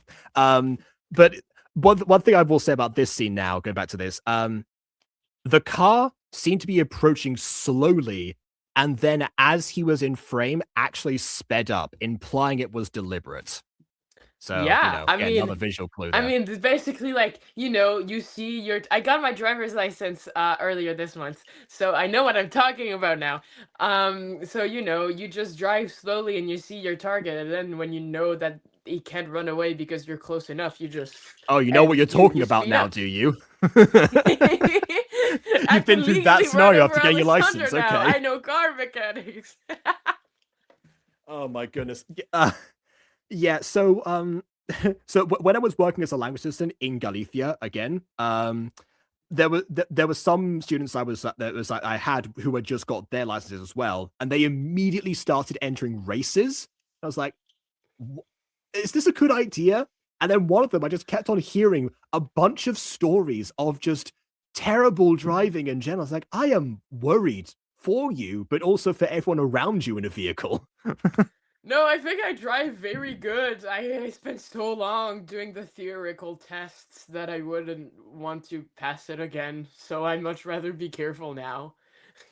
I swear, I'm so safe. Get in my car now. I mean, I trust you more than that student, so all right. I don't do speed that well. Hmm. Awake yet?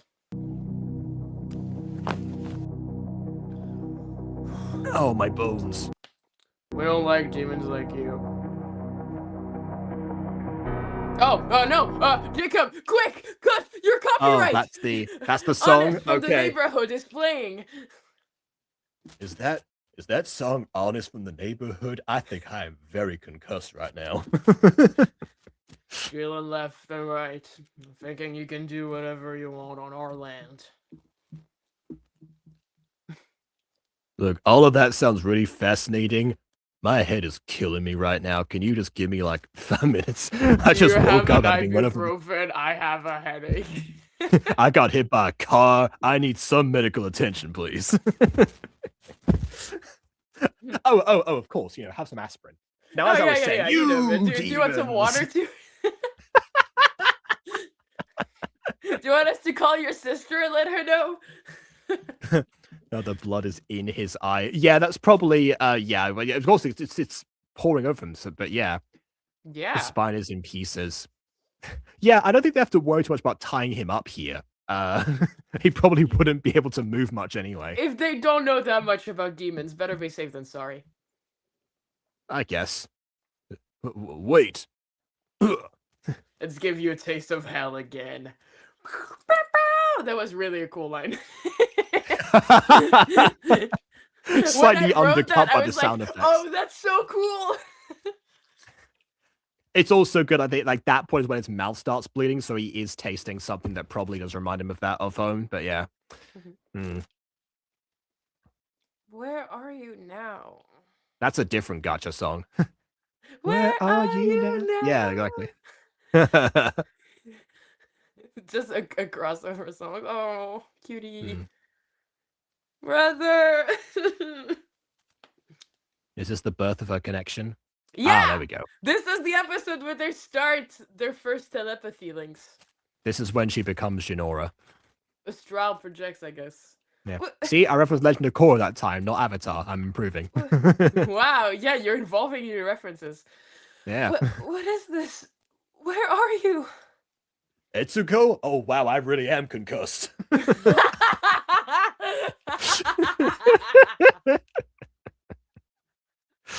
Wait, no, I didn't read the comments. I oracle that Etsuko will eat at least one of those people. Well, if she gets there. Yeah, she gotta get there. We do know, because you did establish that she has like a range, a radius for this. So near Alessandro's so being. She can't walk away, but she can see. Yeah, so she has to be nearby, but even then, this is probably a warehouse of some kind. Oh, what made you guess? The warehouse. This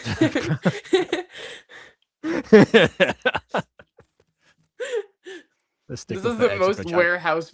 I think I'm just a sucker for. Yeah, I guess there's some cannibalism fans out there. Well, it's not just cannibalism. It's not her own species, I guess. It's like it's the one species that she isn't. Yeah, that's true. Yeah, I guess chomp these down like there's some good beefsteak, I guess. Etsuko mukbang when?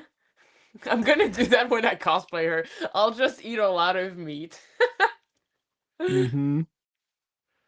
Okay. Jacob, get up. It's okay. That'll be the photo. Just like you smear your mouth or something and have the photo taken. There you go. See, thank gosh I don't have to stand up when cosplaying her, because I would not be height accurate. She's like so small compared to me. Well, all you have to do then is get someone tall to take the photo. so it looks so the perspective is different. I'll just sit down when taking the photos. They'll be fine. I'll I'm ask my I'm 6'2". I'm 6'2". I can take the photo. There you go. I'll ask my friends for some special hands. I have some ideas in mind. Anyways, get back to this. All right.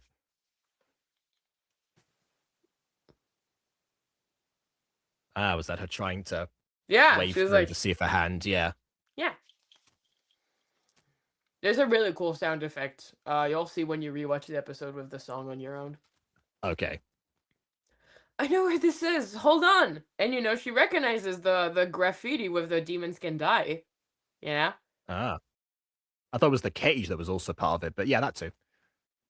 Yeah, maybe the cage was distracting. I just like having props over the characters. I feel like it fills up the room more. Yeah, actually that's something that that Disney started doing back in like the 30s. They had a lot of like stuff of foregrounds of frames as well as backgrounds, and it added something, a distinction. One thing I really liked about Gacha Club, except there weren't that many foregrounds in it, so they didn't really get much use out of it. But hey, it was something. Get away from my brother! Like, yeah, oh wow, yeah, you you're got hit right. I fast. should have. Yeah. I'll throw a cage at you. Oh yeah, there's a lot of screaming sound effects. Yeah, this definitely feels a little bit, Dragon Ball-esque. Hey, wake up. Sandra, please wake up.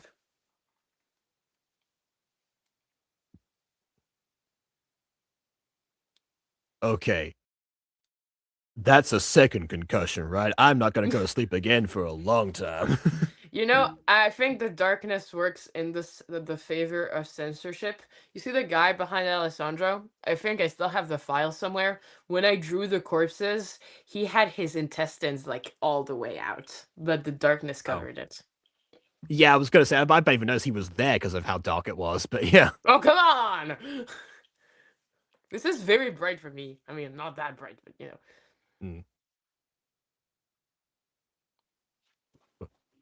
Why would you do that? I told you not to get in danger. And to not use your magic. Yes, she did. There you go. Be well happy done, now. There's blood all over her mouth, Well, there's blood everywhere for her, but yes. It's hard to distinguish. I didn't want you to die! I just hit the jackpot! Yeah. So did Etsuko. She's not hungry anymore.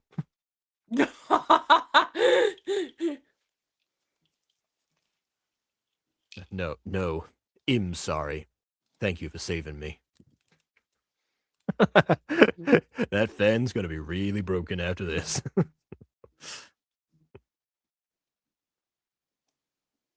That guy in the back got his jaw eaten and all. The part with the nose. That's why the blood is like smeared over his mouth area specific. Okay.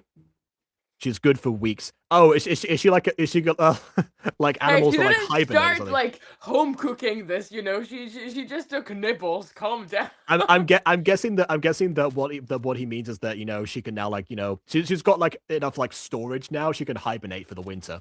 Oh yeah, let my girl hibernate. She's already gonna get pneumonia from being in heaven. There's a reason I never recruited her specifically.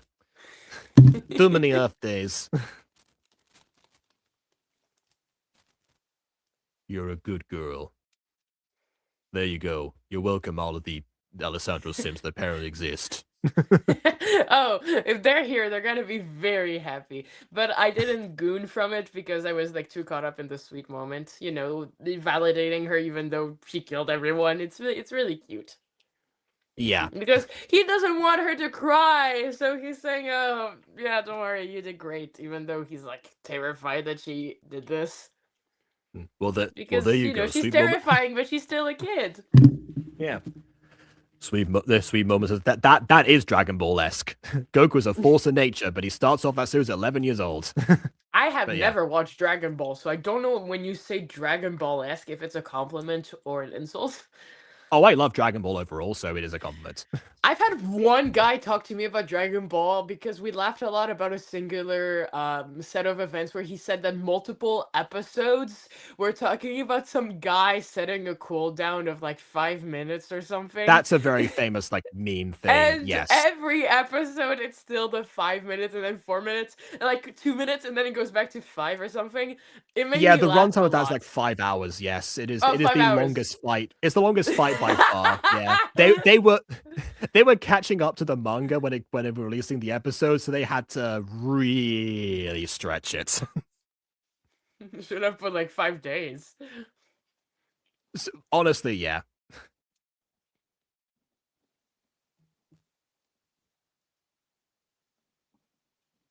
Hey, you can do your famous voice again. Hello, we met earlier. I am my a trustworthy birthday. stranger.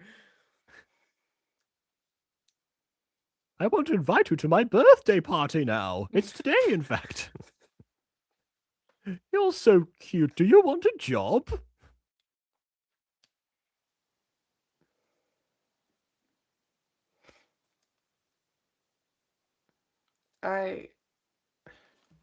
Okay. I guess you didn't even wake up Alessandro to you know consult with that. Hey, Alessandro, the stranger's offering me a job. Should I take it? I mean, what? come on. She doesn't know much about the job market, and probably stranger danger too. She just wants to do something good for her brother. I I guess think. to be fair, normally she is the danger. So I guess in Yeah. that sense, yeah. I mean, everyone does things that are really the most rational way, and they don't want to wake up the parental figure. I feel like she'd probably feel nice to feel like, hey, Alessandro's always taking care of me and overextending himself for me. So for once, I'll try to take care of him too. Hey, Alessandro, I bought you some medicine to mend your broken bones. I think the music by the neighborhood is still going. Oh, okay. I'll check. Yep. Yeah. It's not my fault. I Ooh. really love my musics. God damn it, dude. I mean, look for the actual series, it's a very nice gimmick, and it's good that you've been able to stick to it, because sometimes it can hold someone back. Because that's what happened with the Music Freaks. Rosie closely admitted that like some of the episodes had like musical numbers that were kind of like forced in as a way to reflect the gimmick of the series, rather than because they were, actually significant to the episode. Yeah, no, I So think yeah, my music's pretty fine. I mean, like we talked about last episode, some people get drawn out of the episode because of the music, but I just like get even more immersed when there's the music, yeah. Well, that's what things like the House of Memories montage from episode 2. When I first saw it the first time, 'cause I saw that one obviously before the review, so that's the one I can compare it to. That didn't draw me out or anything, partly because again it wasn't super heavy on the dialogue, which is usually what like gets me specifically with like songs with lyrics over dialogue. Depending on like if it's too much of both at the same time, that's when I get distracted. But that situation it worked. Some of the other Also, ones, yeah, yeah. Panic at the Disco is goated. Hmm. But yeah, I interrupted you. Sorry. Were you talking about the other songs they used? Yeah, the other songs as I have said in the past that some of those are because like those they go over like multiple different scenes of multiple actual full on conversations. I can see why people would be distracted by those upon first I viewing. mean, it's the same way about if you like musicals or not. It's all about if your brain can handle that kind of entertainment. If you don't like it, it's fine. But if you like it, then you'll like the series. Yeah, with musicals, the thing about musicals, of course, is that the songs are the method of communication. It's not exactly the same thing, but I've met some people say they really can't like musicals because they can't immerse themselves with story and music. Yeah, so for those people, this method probably works better. Again, it goes back to the Disney versus DreamWorks idea that I said. If Rosie Closet's Disney, then you're DreamWorks, because most DreamWorks films will, with a few exceptions, Prince of Egypt especially, but with a few exceptions, Prince of Egypt is good. Yeah, with a few exceptions, their musical, their songs are just part of like the soundtrack. They're existing songs already that they're worked into it as a non-diegetic piece of music rather than a musical number where the characters are the ones singing. That's the difference between Disney and DreamWorks most of the time. Again, Prince of Egypt being the exception. So like to the people who don't like when characters break into song or like the musical format, they'll probably prefer something like this. I mean, And yeah. then the Also, people this who was are like a like me huge probably prefer the references alternative. to Gacha Life music videos back in the day. This was a huge reference. Oh yeah, like the songs that I have recognized from this, I recognize mostly because I've heard them in just excessive amounts of gacha music videos. But yeah. I do Oh, and cheat out trolls. a Good little point. and Trolls use. as well. Yeah. I do cheat out a little and use like itty bitty modern songs for some episodes just because it fits well, but mostly I also use OG songs too. But also I kind of feel like it's fitting that as the series goes on, that like near the end it's more modern songs and like at the beginning it's like really old songs, Ah, yes. Again, because you've grown so much during the time involved. Yes, of course. Yeah, I was so young and innocent and naive. Mhm.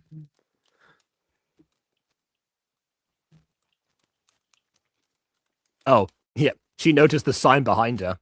Or probably an equivalent one. No, also because there was like, imagine this as Etsuko. The guy was like right behind her too, Ah, And yeah. I get that. Don't let a man get close to you. My brother one told me that he and my mum were in a queue at one point, waiting for in line for something, and like someone did that to them. Basically, it's Oh, like that's no so sense of personal annoying. space. Yeah.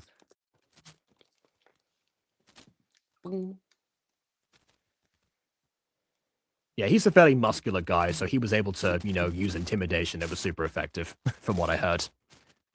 Then again, it was also he told me the story, so I don't know how reliable it is, but I don't know. What do you mean? Your Anyway. brother's in a reliable source? He's a hyperbolic source. Anyway, Etsuko. Oh wow, man. I slept really deeply. Apparently, I needed he that. got beaten up like yesterday, or no, yesterday's a bit too short. A few days ago, like come on. How much is his hair grown? That's the question. It's probably a mess of lice and dandruff too. I hope Audra didn't have to deal with the aftermath of having him to clean his hair, because he would have I just had probably a soiled every towel he ever owned. I just had a really funny idea. Like I don't know if you like ever saw like the Great Potato War. No. Oh, okay. Well, one part of that was that specifically this is what like when Xenoblade was obsessed with like farming potatoes all the time, again the number one position on Skyblock specifically, and he mentioned that at one point when he took a nap for a while, and then he didn't know how long he'd been asleep for, but he looked at his farm of potatoes, he saw how they'd grown, and he was like, oh, they've been growing for 3.5 hours. It makes me think of like what would happen if Alessandro just like he was like, well, I've been out of commission for 3 days. Well, Honestly, his hair grows so long he could probably do that. I'll try to do Yeah. a meme about it if I find a good audio. Okay. Anyways, Etsuko! I do post some YouTube shorts about some memes I do with Believer and Gasoline. I don't know if you've seen them. I can send them to you. They're pretty silly. I think you might have sent a few of them, but yeah. Etsuko! Yeah, no, don't blame me. Blame CapCut and the rain effect. That wasn't free at the moment, so this was the closest option I got. But when I I see. edited episode 11, the rain and the snow effects were both free again, so thank gosh for that. Yeah, fair enough. For my rain effects, I used a green screen effect of rain, so I never ran into that, thankfully. Yeah, no, the green screen effect is really annoying. I'm not gonna be able to do that. But good job if you can. Yeah, it was also a nighttime scene, so it was dark and rain at the same time. Maybe that helped. Zuko, where are you? Ah! Yep. Insert Dragon Ball again, but no, here he is. Okay. Does Dragon Ball do Astral Project or something? No, but they do screaming and transforming and activating like inner powers, while screaming. That's like the signature thing from Dragon Ball at this point. But yeah. Oh, yeah, I've seen a few scenes of that. Yeah, not so much actual protection because the main character can teleport after a certain point in the series, but yeah. Anyway, tell me where you are. Who did this to you? That Oh song. yeah. Basically, remember at the beginning of the episode when we were walking by the purple nightclub thingy, and I've purposefully like added a very annoying beat that cuts through the piano song. Well, basically Yeah, right when we now first since saw the 19-year-old who just about to have a birthday. Yes, I was going to mention that you know because I that was I said that Etsuko was turning 19 in 1969. I didn't give that girl an age. because but what I said before was I don't know how old like that character is, not Etsuko specifically. It's like, okay, I don't know how old she is. Maybe she was also 17 in 1967. I don't know. But Probably if we're going by prostitutions in that time. But oh, okay. I wasn't sure if that's what she was at that time in the episode. I It's like, I don't mean, know. I didn't think about giving a side character an age, but if she was underage, it wouldn't shock me all that much, considering how, far this was. Anyways, so yeah, now when you're gonna rewatch it with the song, you're gonna see that we hear that annoying little electro beat again, and so he recognizes it because it's really repetitive and annoying, and the reviewer should be able to like identify it too. yeah. Well, they certainly will. Because one thing I was going to say, I've got to mention this because I was debating on like the voice and also age of that other character. I was going to say it probably wasn't that good an idea to have that beat like so loud over the top of another musical track because the Oh, two of them don't complement each other. The fact that it was there as diegetic makes a lot of sense, but I would have cut out the other track first. With this song, I guess because you want to do like the whole thing all the way through, it probably wouldn't have made sense. But yeah, anyways, that song. I also pause. it's also good that Etsuko got a visual cue from like the app from I almost said Alpha, so I'm thinking of Murder Finger Stop High now. Well, of Demons Must Die, but instead like he gets an auditory cue instead. I have a little fun fact because I love hiding things in the background, and that goes with my NPCs too. Really useless, but it's good if you like rewatch some things. The beginning of this scene when Etsuko enters the building with a girl, I'm pretty much sure, I believe. Like with the girl, we see a Yeah. couple that's making out, presumably a civilian and a prostitute. And when Oh. Alessandro gets into the building, we see that same prostitute, but she's dead on the sidewalk. Oh. I saw them making out first of all. Well, now But she was yeah. basically dead on the side when he ran in, and I thought, oh yeah, that's pretty neat. I'm gonna do that. I'm gonna make this random guy poison Ivy. I mean, it adds more dangerosity to the world they live in. I suppose if dangerosity were a word, it definitely would be adding that. Oh, dangerosity isn't a word. No, it would be just danger. Yeah, I mean, I guess more dark realism into like bad things happen to everyone and not just them. You can see it Yeah, from and side by dark characters. realism, we mean what everyone does in GTA 5 for some reason.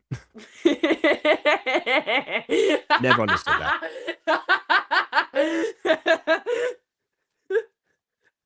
Oh gosh, Jacob. But the first time we checked, my god. Oh, but also, I will say this: I am purposely overlooking the fact that it'd be very unlikely for the club to be playing the same song, um, specifically now versus other. I'm overlooking that because it's Please cool enough overlook to be like, that. I okay, thought it was a clever idea for him it is because a clever idea. I'm just pointing out like, okay, if I'm being like incredibly fun, like, okay, I have to point out probably wouldn't be happening. The fact that it is kind of cool. Okay. I'm batting my eyelashes I'll give it so a pass. slowly. Oh, please, Jacob, spare me from your hatred. If the fan weren't broken, just use that now. Yeah, no. Anyway, speaking of not being spared, Get beaten with a lamp. I thought that was really creative. I was really happy because I was like, when I wrote this, he was like, okay, he doesn't have a weapon on him. Do I make him use his hands? I feel like he'd be so angry that angry that he uses a random prop as something to kill this guy with. And it's like, oh hey, a PNG of a lamp. That's pretty clever. I mean, that's what you would do in that situation. Yeah. I mean, feels like another John Wick possible inspiration there. Ha! Maybe that wasn't planned, but it could be subconscious. I like John Wick 1. It's a good movie. Yeah. Also, is he carrying her through like a back entrance or something? Because they're going the wrong way. Okay.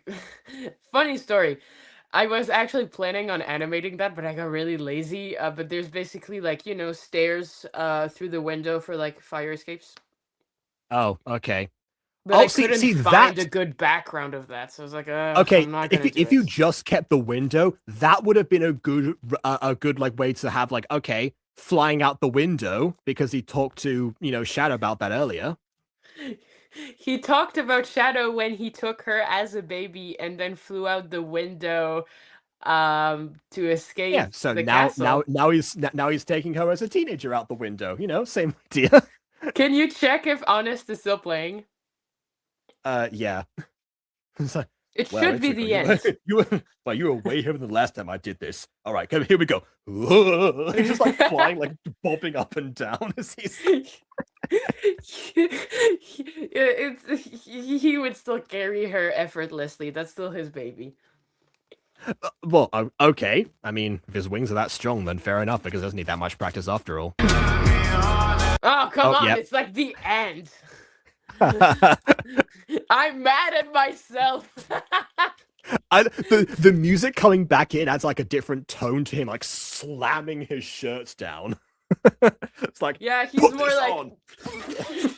I mean, come on, that's his little sister. He can't stand to see her like this for a while. And also, if I was put on some clothes, I would be like ripping it and put on some clothes now.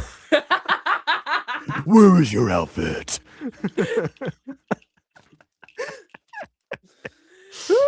Also, yeah, Alessandro doesn't have that many scars on his chest yet because he hadn't been tortured by Andrea at that time. I imagine he probably would have had a few based on like running into scraps or something. But yeah, that's yeah, fair. but not as prominent as huge whipping scars, which rarely take a while to heal. This is true. I remember that from the Hunger Games, actually. Oh. Anyways, let's do the scene. I really like this. Yeah. Why on earth would you run away from me like that? Also, very underrated. Long hair Etsuko. I keep forgetting she had long hair before it was cut, so I like that I had some moments to make it like flow. Yeah, well, I guess that the braid is out now, so it makes sense to see that. I was trying to get a job to buy his food. And also some medicine. You really need to heal. Yeah, you got broken spine. Mm-hmm. You don't have to do that. Stomach growls. Don't think I'm stupid. Mm-hmm. I'm your brother. I'm the one who keeps you safe. Why won't you listen to me? Because you don't. Yeah. Like I said, it's been a while since we had one of these scenes, so absence make the heart grow fonder. Some people hate those scenes. I really like them, so I'll cherish them while I can. Then they get back to their torturer, who are insane. Yeah, no, they eventually realize, there's there are bigger stakes out here than us getting on this moment. Gotta check to see if the songs. Oh, there you go. It's done. It's done. Jacob. I thought so. Yeah. Oh, my savior. Yeah, you said it was the end, so I thought so. All right. You said it was bad to kill people, but you killed those guys. Wait, how do you know? How do you know that you were unconscious during that moment? I mean, do you mean on the bed? Yeah. on the bed, she was kind of like, because she got her head hit, but she was still like a little bit awake, which is Oh, so she terrifying got to think of. concussed. Yeah. Also, she saw Alessandro killed before. You know, their parents and the more people on the way. Okay, You she know. was okay. Once again, she was a toddler when that last one happened, so I don't know if she remembers that Watch well. episode 11 next week to find out. You'll see. So okay, because now I'm gonna remember that you said that because now I'm thinking about like the line that Antoine said, like, "Don't you remember this thing that happened when you were a baby?" No, but I do remember when I was a toddler. I'm gonna remember that, and I'm gonna see what happens later. Then You said I couldn't use my magic, but you just used my spell to find me. you dare use my own spells against Spells me? against me. What? I am the hybrid princess.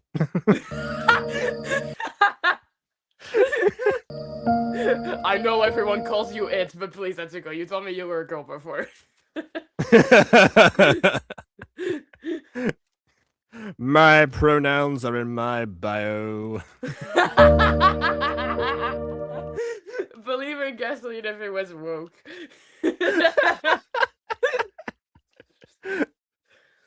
I can handle it. You're young. I'm just trying to keep you safe. Look at yourself. Oh, the light shines now. Yeah, He is the the sun, savior, the sun, the hero illuminated by the sun the behind sun him. rises. Also, yeah, look, her Mhm. skin rotting. Ah. I mean, it's kind of like Raynaud's disease and some burns. It's really not something identifiable to human medicine. So this is why I call it rot, but she's not actually like a corpse.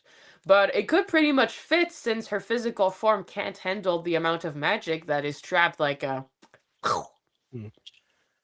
There is a Thomas Hardy like a short story called The Withered Arm. That's Oh. that yeah, it's kind of like that. So once she's like withering, I guess you could say in that case, but it doesn't fully ever degrade at that point. In fact, it actually takes like the person who has the withered arm 5 years before like actually like ultimately claims her because she's able to hide it so well otherwise. But yeah, doesn't this hurt? You need to listen to me. Etsuko, are you in pain right now? Tell me if you're in pain. Answer the Yeah, question, what do you Etsuko. think? I mean, she can handle getting touched, but I'm pretty sure her arm hurts. I thought it was the light. Now the light's coming back in. Yeah. Oh, come on. She's not a vampire. I wonder what vampires would be like in a world like this one. Pretty annoying. Probably they'd be a subspecies of demons if I had to write that, but I won't. But That it's is very how they were interesting. interpreted in the Buffyverse. Actually, they were described as a subspecies of demon.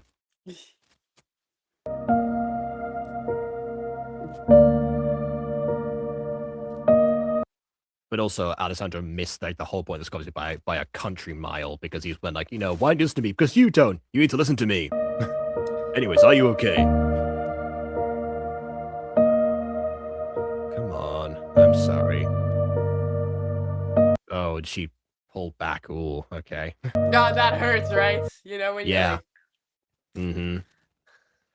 Even if it's done like subconsciously and the person leans back in against like, oh, something happened here. yeah, he doesn't like it when she gets nonverbal, but yeah. Actually, that is a very common technique to, to get someone to like either worry more or to get like more desperate for a reaction, basically, rather than like, angrily retorting, to be like, like say something, anything, yell at me, whatever, Yeah. Very common but parenting technique, but, she it's, just it also completely happens shuts elsewhere. down because there's no Yeah. point in arguing with him, but he hates it because he just feels like he failed as a brother when she doesn't want to talk to him anymore. Yeah. Just say something. Anything. I'm giving up on you. Okay. It's a go. Jeez, dude. Exactly. What Shadow did just I like say jumps in the up like a beginning? cat. If Shadow gets waken up by Alessandra, she would have hit him. No, see, she gets woken up by a loud noise. She's just like a cat that springs into action. I wonder if Shadow gets the zoomies at night. There is there's a character the one like I whose voice I borrowed for Yuko. That is that is a Catgirl character that I play on and off in D&D.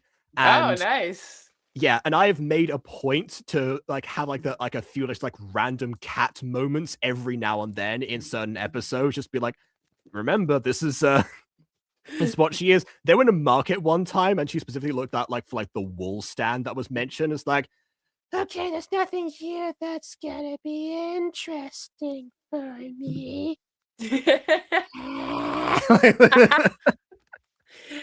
Shadow would hate being compared to a cat, but it's a really cute meme. Yeah. Anyway, she needs me. Why won't the stupid spell work? The telepathy spell. Alessandra, wake up! Oh wait, fuck, frick. You're doing her voice. Yeah. Sorry. She's gone. She's too far. Your power can't reach her. Then I'll fly up to find her. Etsuko! Frieza! You're very Dragon Ball references tonight. Yeah, I've been watching a lot of Dragon Ball stuff today. Oh, I see. Get a grip on yourself, man. I'm sorry, okay? I just can't stop thinking about her. We've never been separated this long. It's been 2 weeks since I last saw her. You're really good at callbacks to jokes. Jeez.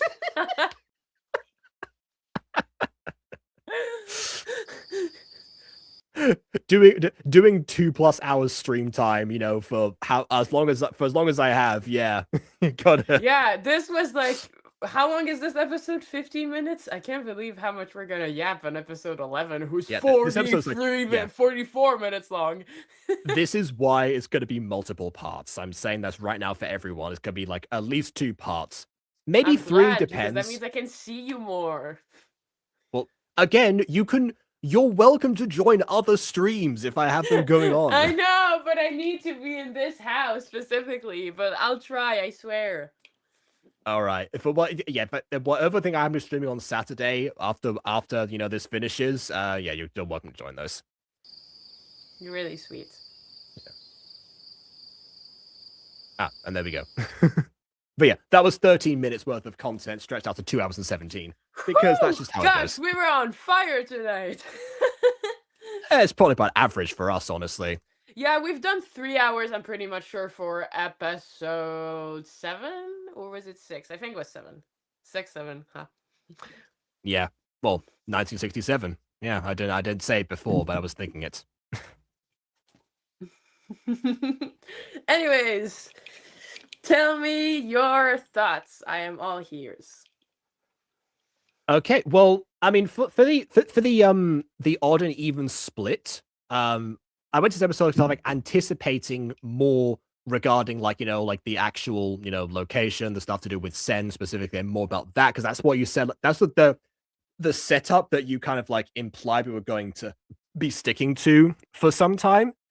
Which, you know, I am still intrigued by like how that's going to continue and when the plan is going to, you know, come into action. However, you know, I was pleasantly surprised at least because, you know, even though that wasn't, you know, into that space, and I actually do, again, I like to see like how, you know, how the pair of them interact. And like I said before, I have missed those types of conversations now that some time has passed between like when it was mostly just revolving around that. Now I've had other stuff, but hey, you know, returning to it does feel nostalgic and much more warranted than it did before. So yeah, the fact that we got like a story about them specifically, and even and you know, tying in like one of the origins of like their connections or something, yeah, that's yeah, that so you know, it was it was a pleasant time of this, and I'm also glad that the formula is not as rigid as I was anticipating, because I was wondering to myself, okay, we're going to be stuck in heaven for 44 minutes specifically around this. But no, we got there's other stuff going on. Yeah, We're gonna be a lot stuck of in sense. hell for like 40 minutes too, so don't worry. Don't think I'm giving all of the food to heaven just because I love Antoine. I have a lot more planned for hell too. But also, just to go with that argument, because I was thinking earlier, I was like, huh, do I give more screen time to heaven because I'm biased? But also, no, because Antoine's intentions are made very clear in the heaven arc, but Sen's intentions are so hidden that they take more space later into the finale rather than into the main hell arc, which is why we don't see as much, I'd say. But I really try to feed them equally in terms of screen time. Yeah, what I meant in terms of like of being stuck there for that long is because if the formula were that rigid, then it would mean that the locations would be like all that we would do, and therefore the episode being as long as it was, we would be stuck in that location. I didn't mean that, one was necessarily better than the other. If anything, like I said before, I guess I do, I do miss, the perspective of Alessandro because I like him I miss them more as a both, main yeah. character.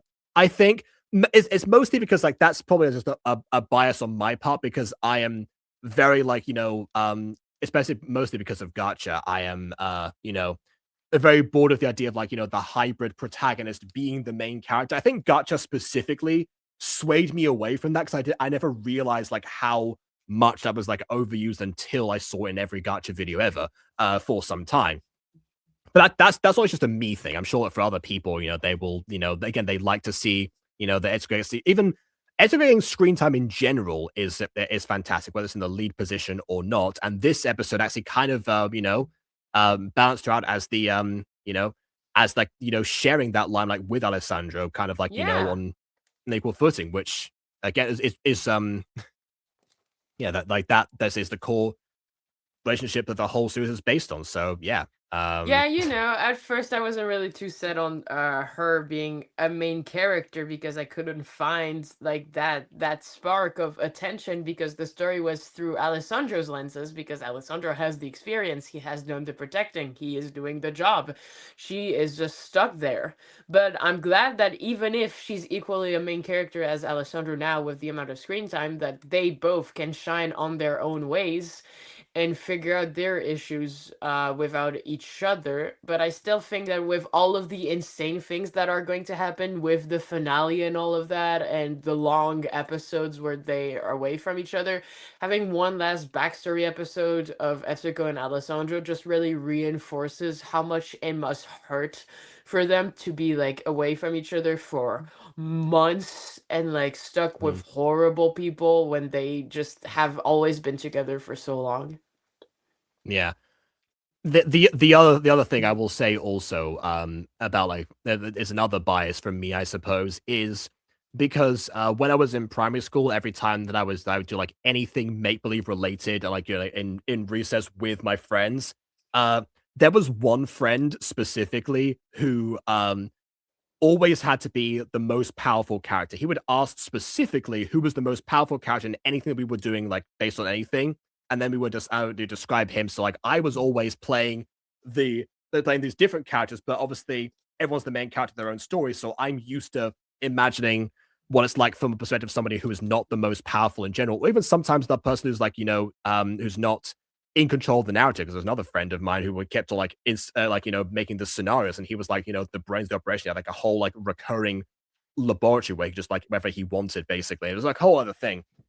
So yeah, I am doubly unable to be objective about that aspect of this series. So to everyone else, I would say, that's what I'll open it up to you more so than ever before. Not to say that I've ever wanted anyone from like expressing their opinions, because that's what the comments are for. Nudge, nudge, but that's but especially now. I'm yeah, glad you like Alessandro. Love the yeah. context clues this episode. Not much to add. Good thing. Thank you. I really love all of the demon racism as much as it's forward and in the background. Yeah, and you even like tied it in because it was one of the clues going into the telepathic connection. Not the need Also, to be, but all the of fact that the it was there. clues that demons are suffering and they're unhappy because even if they're not causing the attacks and the burnings and the stealings, they still get thrown out of stores, denied rights of employment, denied rights of housings.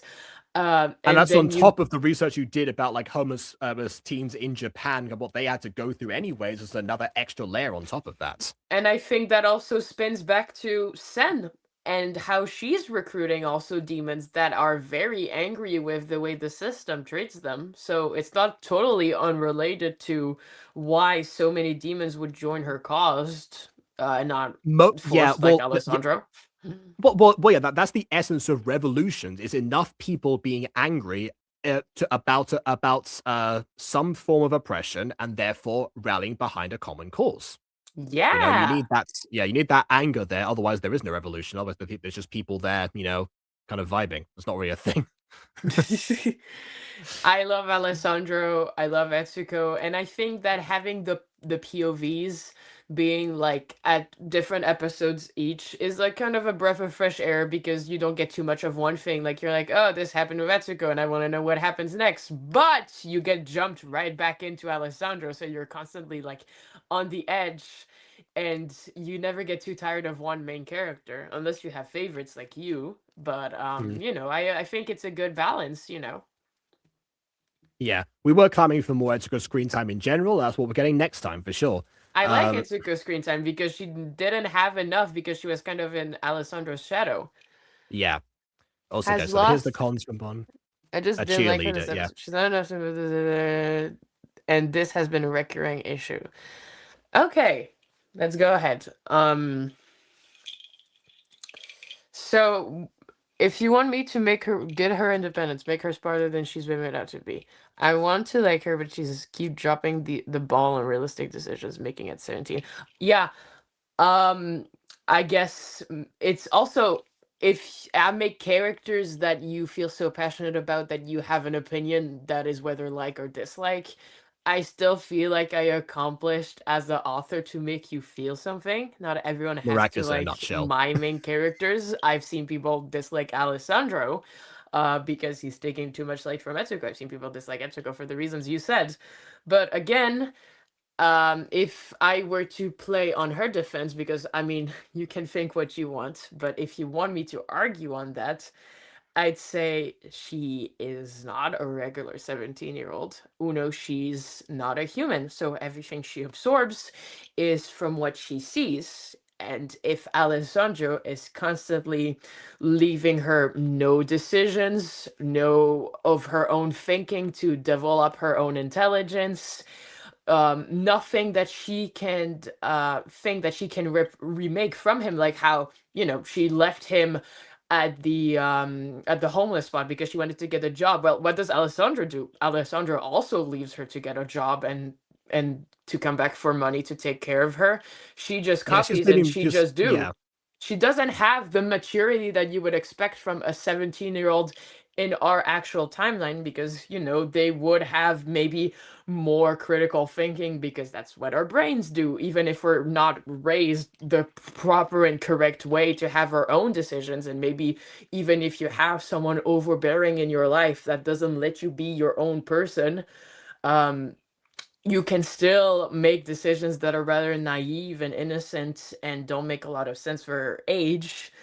But also, she hasn't really been treated like she's 17. Even if I make jokes like Alessandro still thinks she's his baby, that's kind of what this is. He's not letting her really grow up because he's constantly afraid of losing her. The more she grows up, the more she's going to be powerful and the more she's going to be out of his reach. What if she gets so powerful that he can't protect her? What if she's going to hurt him? What if she's going to hurt It's others a and very he's not going to parent be able to fix mentality. it? He It's can't a very treat her parent as an mentality that they'll adult always see with you as a adult baby. powers. Yeah. So even if he doesn't like mistreating her, he doesn't see it that way, but subconsciously, he's glad that she's not all that mature because she makes less risks of making mistakes. He shuts her out of important decisions and important situations because it's safer that way. It's safer to predict. I still feel like, I'll talk more about this later, that he has way more parallels with Antoine as a brother, even if they're taking very different examples, but they're both having this need to always have some sort of control over her. And even if Antoine is more obsessive, Alessandro has purer reasons, let's say, because he doesn't want her to go insane and start killing everyone and then be out of his own control, because he loves her way more for Antoine her also has actual. catching up to do. You know, he's been denied that chance for so long. He's getting it all out of his Yeah. system immediately. Antoine is clinging more into memories of what she could have been, and she's been corrupted by demons. Meanwhile, Alessandro maybe is clinging on to baby memories, but he's also really scared of what she could become. So I guess none of them are accepting what she is now. Because, she's a hybrid. She's not fully one being. You can comprehend and stereotype. Of course. Yeah. But in a Classic. way, sorry for all that yap, but I can understand if you feel that Etsuko is unreasonable, and I'm not saying that she has been making all of the smartest decisions, but I can also understand if she was only observing from her environment that a role model like Alessandro wouldn't let her to make the smartest decisions. And even Alessandro gets mad at this. He's like, she's copying everything he does, but he's mad when she does it. She talks back, she doesn't listen. She uses her magic, but he uses his magic, and she gets a job, but he has jobs. There is a very He wants to famous provide too. yeah, there's a very famous PSA that was done like during like the war on drugs back in the 80s. Pretty sure there was like there's like one very famous scene where a dad comes into to his son's room and shows him like the box of drugs that he found on that he found like the son was in possession of. It's like, just goes like, tell me about this. Where'd you learn to do these? And then the son goes, from you, and I learned from watching you. And then like the dad is stumped and it says punch it for drug-free America or something like that. I don't know exactly what it was, but whatever it might have been. It's like, oh yeah. And that became a meme because like everyone, obviously flipping something on a person's head, like from you, I love watching you, like can be applied to so many things. But like at the core, yeah, the idea is lead by example, and that's gonna, go about that. Yeah. I shouldn't get offended by Alice rushing out at a cause. That's what he does when he's stressed. Well, just because somebody lashes out when you know why someone's lashing out doesn't mean that that you have to take it in that sense. Like, just because you're used to it doesn't make it any more pleasant. She has defense mechanisms. She goes into nonverbal mode and all of that, but being screamed at by someone who lashes out and has issues communicating properly, even if he does that his whole life, just because you've gone through it doesn't mean you'll like it when it happens tomorrow. Yeah, because that can also lead to, from like Alessandro's perspective, it can lead to a more unhealthy mindset of, okay, well, I get to lash out with her, she'll just take it. Like, yes, to some extent she'll just forgive me and won't say anything because to some he extent won't mention it. To some extent, the people that you're closer to will tolerate more of your outbursts and more like understand about it. But everyone has their limits regarding that, and we just happen to be present for the moments over the years where that's happened. Yeah. Also, Etsuko wouldn't want Alessandro to lash out even more and get more mad at her. She loves him a lot, so I feel like she would try to appease him at any way she can, but she's not really all that understanding of the situation. And if she thinks, oh, well, when I talk back, he just gets angry more, so I just won't say anything, and then he'll eventually stop and he'll be a nice brother again. Sadly, another parent dynamic that I have had, real life people tell me that is what they feel as well. And that's not right either. Considering it happens daily for 17 years. We don't know if it happens daily. It happens frequently. Okay, We see it a lot in the episodes. He's not the worst brother in the world. Come on, yeah, no. So okay, every day. Okay, even if it did happen daily, that's all the more reason for her to, clap back sometimes. She's tired of it. If you get like ranted at or yelled at by the same person for 17 years, assuming that it does happen in a daily, whatever, even if it's for a long enough period of time, you're going to reach your boiling point. You're going to get to the point where you can't store this up anymore, and so it's going to come out in some ways. Yeah. Mm. Yeah, I also think that their behavior for each other Okay. Refuse greatly. daily. Yeah. What? Apparently, you said when you're being screamed at daily, even if it is daily, all the more Okay, reason maybe. again Oh, it's going to sorry be. that I Yeah. maybe made a hyperbole, but Mm. I've had relationships with people that I feel like I'm on thin ice with them, and everything I say is just an excuse for them to scream at me later. So I'd much rather try to only talk about positive things and appease the situation, or just not talk at all rather than risk the rafts involving. And obviously, it doesn't mean I love them any less. But sometimes when you love people but you don't have much other alternatives than to deal with them, you just either lash out and then regret and try to go back to the way things were and ignore, and it just repeats forever. I Yeah, was and about to that's say how people end something up in unhealthy relationships. before. Oh yeah, I wanted to finish this because it keeps popping in my brain and then I forget and then it keeps coming back. So I'll just get it out of my system so I have nothing left on my tongue to yap about. I think that the way they treat each other also heavily impacts the way they react when they're away from each other in heaven and hell arc.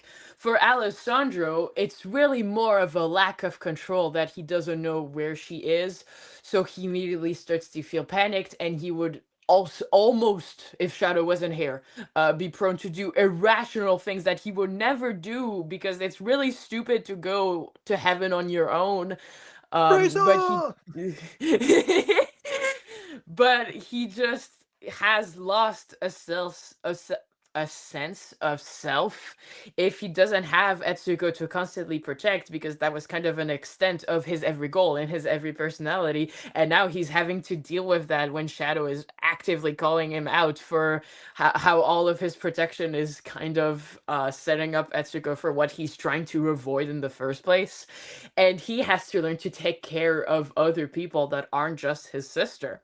And for Etsuko's point of view, it's also really interesting because, she's been so used to having him take charge that the microsecond that, he's not here to make a decision, because when she does, she gets screamed at. It's been proven in the series. She can't drive even though he's been shot. She can't attack someone even though he kills them right after, so on. That when she has to deal with doing things on her own, her first instinct is like, Alessandra, what do I do? She isn't supposed to like have this much autonomy, and now she has to deal with someone who just eats every reaction she has and twists it even more. So they're both very struggling. Yeah. Because Antoine's a new person to her, she's able to recognize that behavior in him more so than from Alessandro. Yeah. She would much rather demonize Antoine, even if he shows patterns similar to Alessandro, than dare think that Alessandro has flaws that could be similar to what Antoine has. Personal example, I remember when I was having a lot of issues concerning my relationship with my dad. Freaking devil from the Bible, but in my anger out against him, I was also idolize my mom because she can't be worse than him. She was so much better than him. But then looking back after, sometimes she wasn't the greatest either. But when you're in that moment of anger, when you just need someone to blame, you're not going to think that what's supposed to be your only shelter, your only family, your only home is also not that great either, because if you don't have an ideal of protection that's better than what's causing you troubles currently, then you're just all alone. And Etsuko can't freaking imagine that she'd have to be all alone in especially those hard situations. And the irony, of course, is that, she's in the place that would have been her home were she not taken away from it originally. Yeah, and she's not alone for a singular second. I mean, I guess you could say she sleeps, but even her dreams are haunted by that. But she's constantly being watched by servants who judge her, by Pekka, who's her tutor now, by Antoine, who has an eye on her, by his butler, who's everywhere. So she's even more just isolated, but all of the eyes are on her, and she even has now to act more. But that's why she stays nonverbal at the beginning, because she doesn't know what to say and what to do, and she tries to attack at first because that's all that she has known to do to resolve her problems, her situations, like kill because it worked before, but now she can't because she can't attack, so she has to rely only on herself and analyze other things and take in other influences, but those other influences are also really ruining her. Gosh, I really yapped today. I hope that wasn't too annoying. No, I don't think so. I guess bottom line, I definitely would agree with what Bond said about like the potentially the leaving for the job market thing. But I can see why she would like to have that be like replicated behavior. But also, I would have hoped that Alessandro was told about the dangers in that required about that. But everything else, again, I can see. I can see what's what's going, and also bear in mind this is something that you know even if she does seem a bit more infantile than potentially she should be at 17, this is also from Alessandro's memory, his possibly concussed memory, so whether or not it's like super in touch with what she actually was feeling like, that's all that's still a little bit up in the air. Although regarding I'm the really concussions, happy you talk about this. Finish your sentence and then I'll yap. okay, regarding the concussions bit, actually, there is another part about this that I did skip over because it was rated something else. Edemas are more durable than I wrote this con, but Alice should not be in such good condition, let alone alive for getting hit by a car and being to a pulp. Yeah, I did joke about the whole concussion thing or broken bones or something, but that was also my way of saying, like, he is remarkably okay based on everything that happened to him in such a quick time frame.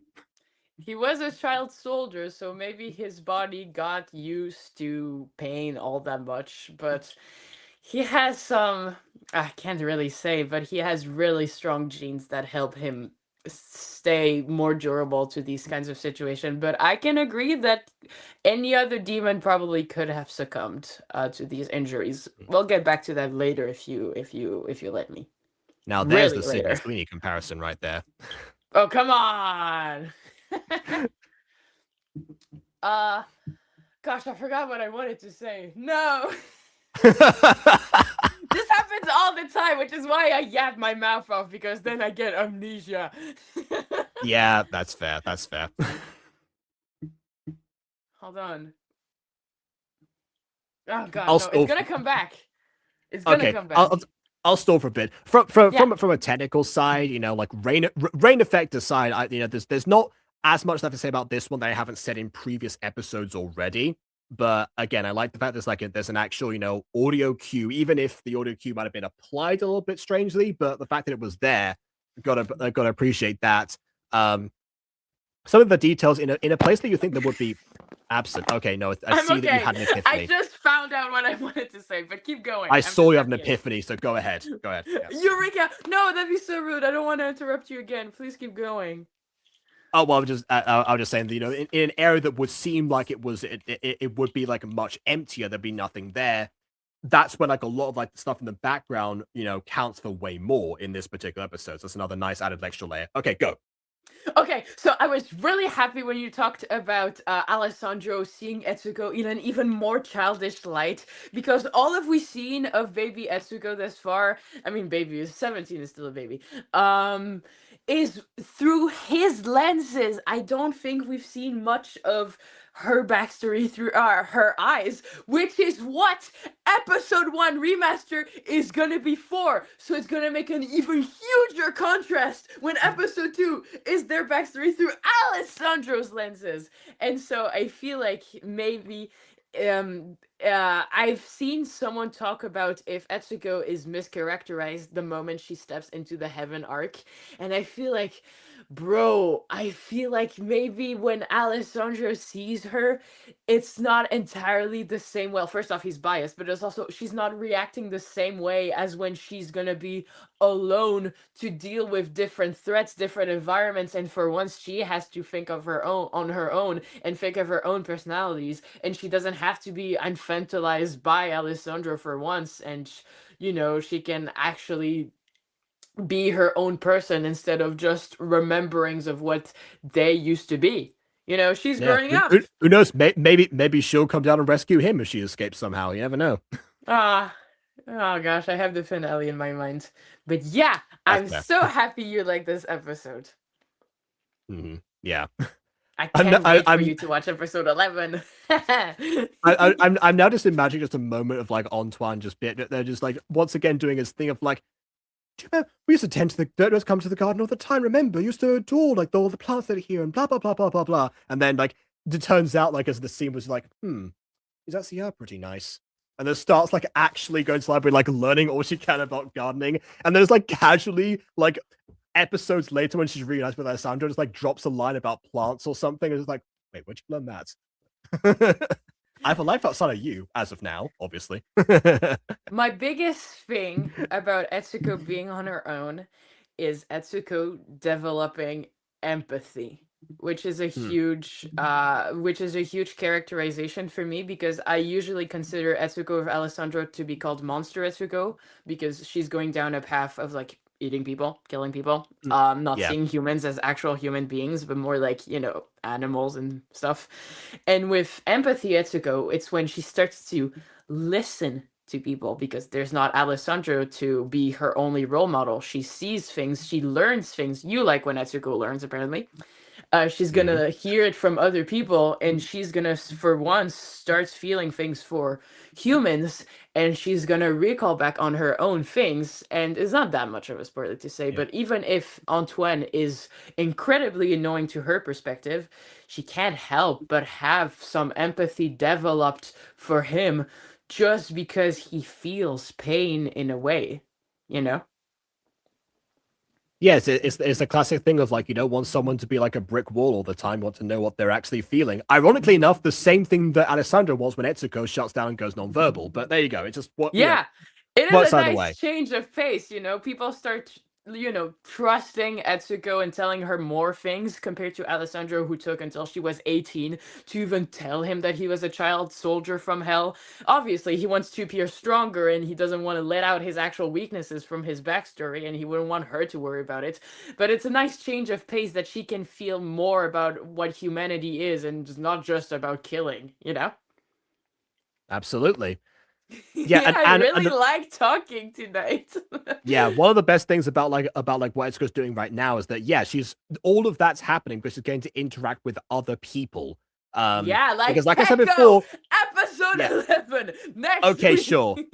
Okay, sure. Like, because obviously I have lamented before the fact that she never became like friends with Yuko's co-workers, but at least now again, there's something going on there. She's actually getting like that kind of like an she has a chance to actually bond with somebody else instead now, She which was is what you slowly want. bonding with Yuko. She could have maybe learned empathy more quickly if Yuko stayed around, but that's a what if. We'll never know, Or if because Yuko weren't alone with Andrea is Alessandro all the really time in comparison. annoying. Yeah. But I planned him out, and I'm so proud of him. Even if you don't like him yet, you'll see. All right. I don't know. I never said I didn't like him yet. Well, I I don't mean, know. maybe you didn't say you disliked him, but you dislike his action as his character, because you can't understand it yet, because you feel like there'd be better things to exploit, especially with Yuko's case. But trust me, it's Oh so yeah. worth it. Trust Mhm. me. Trust us. Yeah, that's why I kind of that's why I definitely I dropped that line of complaints when you said that there was something else. Like I'm just storing that for when you get to it eventually. But it's still there, but I'm willing to wait. I'm willing to wait for it. There you go, another example song there. Okay, but that being said, yes, we have had a couple of times where you've tried to do like actual segues into stuff from Peko and episode 11, but I love ran that out of those. But episode. yeah, you But it's definitely so great. I can't wait for you to see it. I can't wait to voice act in it. It's just gonna be so peak. I love long episodes. It's more things to digest and talk about. I mean, fair enough. Like I said, long episodes that are well crafted are certainly that. Longer content of what you've grown to expect. It just depends on how it's handled and like what approach it is and like why it ended up being that length. But you have given me enough confidence and reassurance before that it's not a case of trying to pad the runtime or anything like that. There is enough content warranted for that runtime. Which, okay, we'll see. And also, you said that before there was like not a clear point to Yeah. to cut off, which is better make it interesting when I have to arbitrarily decide next week what specific where I want to like cut the episode. Because we Yeah. ran for hours. Oh, it's always been 3 hours again. Okay, let's cut this off now. All right. I mean, Please I leave a have like. a continuous script, but I even have to force myself to make shorter episodes. So trust me, it's not just content making just for the sake of having a long episode, or else I wouldn't be so Yeah, like I excited said for it. before, yeah. When explained that's like, okay, you know what? I believe you. If like other contributors have said that necessarily, I would be like, we'll see what happens. But I believe you for now. At least. We'll see what Your happens next belief in episode. gasoline it means a lot to me. I hope I won't Yes. disappoint you, but I Yeah, let's think hope the gasoline I doesn't catch won't. fire. All right. Okay. Well, we'll find that out next week. So for everyone else, please leave a like or dislike because your opinion matters. And subscribe if you've done so already. And on that note, until next time, farewell. Bye bye. I love you all.